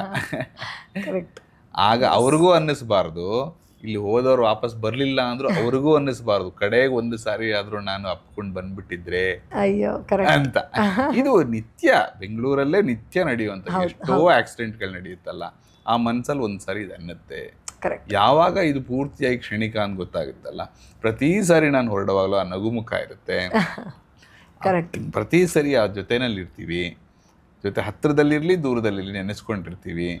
ಎಸ್ಪೆಷಲಿ ಅದಕ್ಕೆ ಮುಂಚೆ ಏನು ಮಾಡೋರು, ಇವೆಲ್ಲ ಮೂಢನಂಬಿಕೆ ಅಂತ ಬಂದ್ಬಿಡುತ್ತೆ. ಎಲ್ಲ ಹೊರಡಕ್ಕೆ ಮುಂಚೆ ಏನೋ ಒಂದು ಸ್ವಲ್ಪ ಯಾರೋ ಸ್ವಲ್ಪ ಕೋಪ ಮಾಡ್ಕೊಂಡ್ರು, ಇನ್ನೇನೋ ಆಯ್ತು ಅಂದ್ರೆ ಕೂತ್ಕೊ ಒಂದು ನಿಮಿಷ, ಸಮಾಧಾನ ಮಾಡ್ಕೊ, ನೀರು ಕುಡಿ, ನೀರು ಕುಡಿಯೋದಂದ್ರೆ ಸ್ವಲ್ಪ ಸಮಾಧಾನ ಮಾಡ್ಕೊ. ಅಂದ್ರೆ ನೀನೀಗ ಹೊರಗೆ ಹೊರಡ್ತಿದ್ಯಲ್ಲ, ಮನಸ್ಸು ನಿನ್ಗೆಲ್ಲವೂ ನಿಶ್ಚಿಂತೆಯಾಗಿ ಹೊರಡು. ನಾವು ಅದನ್ನ ಮಾಡೋದಿಲ್ಲ. ಅದೇನದೆಲ್ಲ ಮೂಢನಂಬಿಕೆ, ಯಾಕೆ ಮಾಡ್ಬೇಕು, ನಾವು ಹೋಗ್ತೀನಿ ಅಂತ ಹಿಂಗೆಲ್ಲ. ಮತ್ತೆ ಕೆಲವು ಶಕುನಗಳು ಇರುತ್ತೆ, ಅದಕ್ಕೆ ಅದ್ರ ನೀವು ನಂಬಿದರೆ ಕರೆಕ್ಟ್. If you believe. ಹೌದು, ಯಾವಾಗ್ಲೂ ಇದು ನಮ್ಗೆ ಸ್ಪಷ್ಟವಾಗಿರ್ಬೇಕು, ಪ್ರತಿ ಉತ್ತರದಲ್ಲೂ ಇದಿರಬೇಕು. It's an individual. ಹೌದು, ನಾವು ಯಾವ್ದು ಇಲ್ಲಿ ಶಕುನಗಳನ್ನ ಹೇಳ್ಕೊಂಡು ಕವಡೆ ಹಾಕೋದಕ್ಕೆಲ್ಲ ಕೂತಿರೋದು. ಆ ಸಿಸ್ಟಮ್ ಅಲ್ಲಿ ಅದು ವರ್ಕ್ ಆಗುತ್ತೆ. ಜಾತಕ ಇರಬಹುದು, ಯಾವುದೇ ಆಗ್ಲಿ ಖಂಡಿತ ವರ್ಕ್ ಆಗುತ್ತೆ. ಅಥವಾ ಹೀಲಿಂಗ್ ಮೆಥಡ್ಸ್ ಇರಬಹುದು, ಅಥವಾ ಮೆಡಿಸಿನ್ ಇರಬಹುದು, ಅಥವಾ ಯಾರೋ ಒಬ್ಬರ ಜೊತೆ ಹೋಗಿ ಬರೀ ಮಾತಾಡಿದ್ರೆ ಸಾಕು, ಅಥವಾ ಫೋನಲ್ಲಿ ಮಾತಾಡಿದ್ರೆ ಸಾಕು, ಇವೆಲ್ಲವೂ ನಡೆಯುವ ಅನುಭವ ಆಗ್ತಿರುತ್ತೆ. ಈ ರೀತಿಯಾಗಿ ನಡ್ಕೊಳ್ತಾ ಹೋದಾಗ ದಟ್ಸ್ ಎ ಕಾನ್ಶಿಯಸ್ ಲಿವಿಂಗ್ ಅಂತ. ಪ್ರತಿ ಕ್ಷಣವೂ ನಾವು ಆ ಬದುಕಿನ ಜೊತೆ ಕನೆಕ್ಟ್ ಆಗಿದ್ದೀವಿ, ವಿ ಆರ್ ಲಿವಿಂಗ್ ಅಂತ. ಆಗ ಅದು ಬದುಕು ಅಂತ. ಸೊ ಇದು ಗೊತ್ತೋ ಗೊತ್ತಿಲ್ಲದೇನೋ ನಾವು ನಮ್ಮ ಮಕ್ಕಳಲ್ಲಿ ಅಥವಾ ನಮ್ಮ ಆಪ್ತರಲ್ಲಿ ತುಂಬಿರೋ ಭಯವನ್ನ ಮತ್ತು ದೇವರ ವಿಚಾರವಾಗಿ ತುಂಬಿರುವಂತಹ ನಕಾರಾತ್ಮಕ ಅಂಶಗಳನ್ನು ತೆಗಿಯೋಕ್ಕೂ ಈ ಕಾನ್ಶಿಯಸ್ ಲಿವಿಂಗ್ ಖಂಡಿತ ಸರಿಯಾದ ಪರಿಹಾರವಾಗಿ. ಬರೀ ದೇವರು ಅಂತಲ್ಲ, ನೀವು ಅದು ಒಂದು ದೇಶದ ಬಗ್ಗೆ ಇರ್ಬೋದು, ಭಾರತವನ್ನ ಪ್ರೀತಿಸುವಂತಂದ್ರೆ ಇನ್ನೊಂದು ರಾಷ್ಟ್ರ ದ್ವೇಷಿಸು ಅಂತ ಹೇಳ್ಬೇಕಾಗಿಲ್ಲ. ಪ್ರೀತಿಗೆ ಇನ್ನೊಂದನ್ನು ದ್ವೇಷಿಸಬೇಕಾಗಿಲ್ಲ. ಏನು ಭಾವನೆ ಬೇಡ, ಆದ್ರೆ ದ್ವೇಷ ಯಾಕೆ? ತಪ್ಪು ಮಾಡ್ತಿದ್ದಾರೆ ಅಂತ ಮಾತ್ರಕ್ಕೆ ನಾನು ದ್ವೇಷ ಮಾಡ್ಬೇಕಾಗಿಲ್ಲ. ಅದಕ್ಕೆ ಬೇಕಾಗಿರುವಂತ ಒಂದು ಕ್ರಮಗಳನ್ನ ಮಾಡುತ್ತೆ, ಸಿಸ್ಟಮ್ ಅಲ್ಲಿ ನಡೆಯುತ್ತೆ. ನನ್ನ ಒಳಗೆ ದ್ವೇಷವನ್ನು ಹುಟ್ಟಾಕಬಾರ್ದು. ಅದರ ಬದಲಾಗಿ ನಾನು ಒಬ್ಬ ಸೈನಿಕ ಆಗಬಹುದಾ, ದೇಶ ಸೇವೆ ಮಾಡಬಹುದಾ, ಈ ರೀತಿಯಾಗಿ ಆ ಶಕ್ತಿಯನ್ನು, ದ್ವೇಷ ಅನ್ನೋ ಶಕ್ತಿಯನ್ನು ಕೂಡ ಶಕ್ತಿಯಾಗಿ ಉಪಯೋಗಿಸಿಕೊಂಡು ದೇಶಕ್ಕಾಗಿ ಕೊಡಬಹುದು. ಸೊ ಎಲ್ಲ ಇದರಲ್ಲೂ ಡೈಮೆನ್ಷನ್ಸ್ ಅಲ್ಲೂ ಈ ಒಂದು ಅವೇರ್ಫುಲ್ ಇದರಲ್ಲಿ ತುಂಬಾ ಎತ್ತರದಲ್ಲಿ ಇರುವಂತ ದೇವರ ಬಗ್ಗೆ. ಯಾಕಂದ್ರೆ ನಾವು ಯಾರು ನೋಡಿಲ್ಲ, ಏನ್ ಹೇಳಿದ್ರು ನಡೆಯುತ್ತೆ. ಅವ್ರು ಬಂದು ಬೈಯಲ್ಲ ದೇವರು, ಹಾಗಾಗಿ ನಮಗೆ ನಡೆಯುತ್ತೆ. ಯಾರೋ ಒಬ್ಬರ ಬಗ್ಗೆ ನಮ್ಮ ಮನೆಯಲ್ಲೇನೆ ಇನ್ನೊಬ್ರು ಯಾರೋ ನಮ್ಮ ಫ್ಯಾಮಿಲಿ ಯಾವುದೋ ಮೆಂಬರ್ ನಮ್ಗೆ ಇಷ್ಟ ಇಲ್ಲ, ನಿತ್ಯ ಅವ್ರನ್ನ ಬೈಯೋದು, ಅವ್ರು ಸರಿ ಇಲ್ಲ, ಇವ್ರು ಸರಿ ಇಲ್ಲ, ಇವ್ರು ಸರಿ ಇಲ್ಲ ಅಂತ. ಯಾಕೆ? ನನಗೆ ಸರಿ ಹೋಗ್ತಿಲ್ಲ ಹಾಗಂತ ಅವ್ರನ್ನ ಪ್ರೀತಿಸೋರು ಇಲ್ವಾ? ಖಂಡಿತ ಎಲ್ಲರಿಗೂ ಇದ್ದೇ ಇರ್ತಾರೆ. ಎಲ್ಲರಿಗೂ ಅವ್ರಿಗೆ ಆಪ್ತರು ಇದ್ದೇ ಇರ್ತಾರೆ. ಈ ರೀತಿಯಾಗಿ ದೇವರಿಂದ ಭಯ ಅವು ಅಥವಾ ಅದನ್ನ ದೂರ ಇಡುವಂಥದ್ದು ಇರ್ಬೋದು. ಹೀಗೆ ಪ್ರತಿಯೊಂದು ಹಂತದಲ್ಲೂ ಒಂದೊಂದು ರೀತಿಯಾಗಿ ನಡ್ಕೊಳ್ತಾ ಹೋಗುತ್ತೆ. ನಾವು ಚಿಕ್ಕ ವಯಸ್ಸಲ್ಲಿ ಯಾರೋ ಒಬ್ರು ನಮ್ಮ ಸೋದರ ಮಾವನೋ ಯಾರೋ ಒಬ್ರು ಕಂಡ್ರೆ ತುಂಬಾ ಭಯ ಇರುತ್ತೆ. ಅಯ್ಯೋ ಅವ್ರ ಮನೆಗೆ ಹೋದ್ರೆ ನಮಗೆ ಭಯ ಆಗೋದು, ಅವ್ರು ಸರಿ ಕೂತ್ಕೋ ಅನ್ನೋರು, ಟಿವಿ ತುಂಬಾ ಹತ್ರ ಕೂತ್ಕೊಂಡು ನೋಡ್ಬೇಡ ಅನ್ನೋರು. ಅವ್ರು ಹೇಳಿದ್ದೆಲ್ಲ ಈಗ ನೆನೆಸ್ಕೊಂಡ್ರೆ ಹೌದಲ್ವಾ, ಅವ್ರು ಒಬ್ರೇ ನನಗೆ ಸರಿಯಾಗಿ ಗೈಡ್ ಮಾಡ್ತಿದ್ದವರು. ಆದ್ರೆ ಅವ್ರು ಹೇಳ್ತಿದ್ದ ಟೋನ್ ಎಷ್ಟು ಜೋರಾಗಿತ್ತು ಅಂದ್ರೆ ನಮಗ ಭಯ ಆಗ್ತಿತ್ತು. ಇವತ್ತು ಎಷ್ಟು ಆನಂದ ಕೊಡುತ್ತೆ, ಅವ್ರನ್ನ ನೆನೆಸ್ಕೊಳ್ತೀವಿ. ಸೊ ಹೇಗೆ ನಮ್ಮ ಸಮಸ್ಯೆಗಳನ್ನೇ ಉಪಯೋಗಿಸ್ಕೊಂಡು ನಾವು ಇನ್ನೂ ಉನ್ನತವಾದ ರೀತಿಯಲ್ಲಿ ಬದುಕಬಹುದು, ಎಸ್ಪೆಷಲಿ ದೇವರು, ಆಧ್ಯಾತ್ಮ, ಪೂಜೆ, ಪುನಸ್ಕಾರ, ಹರಕೆ ಇದಕ್ಕೆಲ್ಲ ಸಂಬಂಧಪಟ್ಟ ಹಾಗೆ ಯಾವ ರೀತಿ ಒಂದು ವಿಸ್ತಾರವಾದ ಮನಸ್ಥಿತಿ ಇರಬೇಕು ಅಂತ ತುಂಬ ವಿಸ್ತಾರವಾಗಿ ತಿಳಿಸ್ಕೊಟ್ಟಿದ್ದೀರಾ. ಥ್ಯಾಂಕ್ ಯು ಸೋ ಮಚ್ ಡಾಕ್ಟ್ರೆ. ಮುಂದಿನ ಸಂಚಿಕೆಗಳಲ್ಲಿ ಇನ್ನೂ ಸಾಕಷ್ಟು ಈ ಥರದ ವಿಚಾರಗಳು ನಮ್ಮ ವೀಕ್ಷಕರು ತಿಳ್ಕೊಳ್ಳೋಕೆ ಇಷ್ಟಪಡ್ತಾರೆ. ಮತ್ತೊಮ್ಮೆ ಖಂಡಿತ ಭೇಟಿಯಾಗೋಣ. Thank you so much for your time. Well ವೀಕ್ಷಕರೇ, ನಕಾರಾತ್ಮಕ ಆಲೋಚನೆಗಳು, ಭಯ, ಚಡಪಟಿಕೆ ಅಥವಾ ಏನೋ ಒಂದು ರೀತಿಯ ಹಿಂಸೆ, ಇದರ ಜೊತೆಯಲ್ಲಿ ದೇವರನ್ನ ಅರ್ಥ ಮಾಡ್ಕೊಳ್ಳೋದು ಅಥವಾ ದೇವರ ಜೊತೆಯಲ್ಲಿ ಡೀಪರ್ ಲೆವೆಲಲ್ಲಿ ಕನೆಕ್ಟ್ ಆಗಬೇಕು ಅನ್ನೋಂಥ ಪ್ರಯತ್ನ, ಈ ನಿಟ್ಟಿನಲ್ಲಿ ನಿಮಗಿದ್ದ ಎಷ್ಟೋ ಡೌಟ್ಗಳು ಇವತ್ತಿನ ಪಾಡ್ಕಾಸ್ಟಿಂದ ಕ್ಲಿಯರ್ ಆಗಿದೆ ಅಂತ ಅಂದ್ಕೊಂಡಿದ್ದೀನಿ. ನಿಮ್ಮ ಅನಿಸಿಕೆಯನ್ನು ದಯವಿಟ್ಟು ಕಮೆಂಟ್ ಬಾಕ್ಸಲ್ಲಿ ತಿಳಿಸಿ. ಈ ಮಾಹಿತಿ ನಿಮಗೆ ಇಷ್ಟ ಆಗಿದ್ದರೆ ನಮ್ಮ ಚಾನಲ್ಗೆ ಸಬ್ಸ್ಕ್ರೈಬ್ ಮಾಡೋದನ್ನು ಮರಿಬೇಡಿ. ಮತ್ತೊಮ್ಮೆ ಇನ್ನೊಂದು ವಿಶೇಷವಾದ ಔಷಧ ರಹಿತ ಚಿಕಿತ್ಸೆಯ ಸಲಹೆ ಜೊತೆ ಮತ್ತೆ ಭೇಟಿ ಆಗ್ತೀನಿ. ಎಲ್ರಿಗೂ ಒಳ್ಳೆಯದಾಗಲಿ. ನಮಸ್ಕಾರ.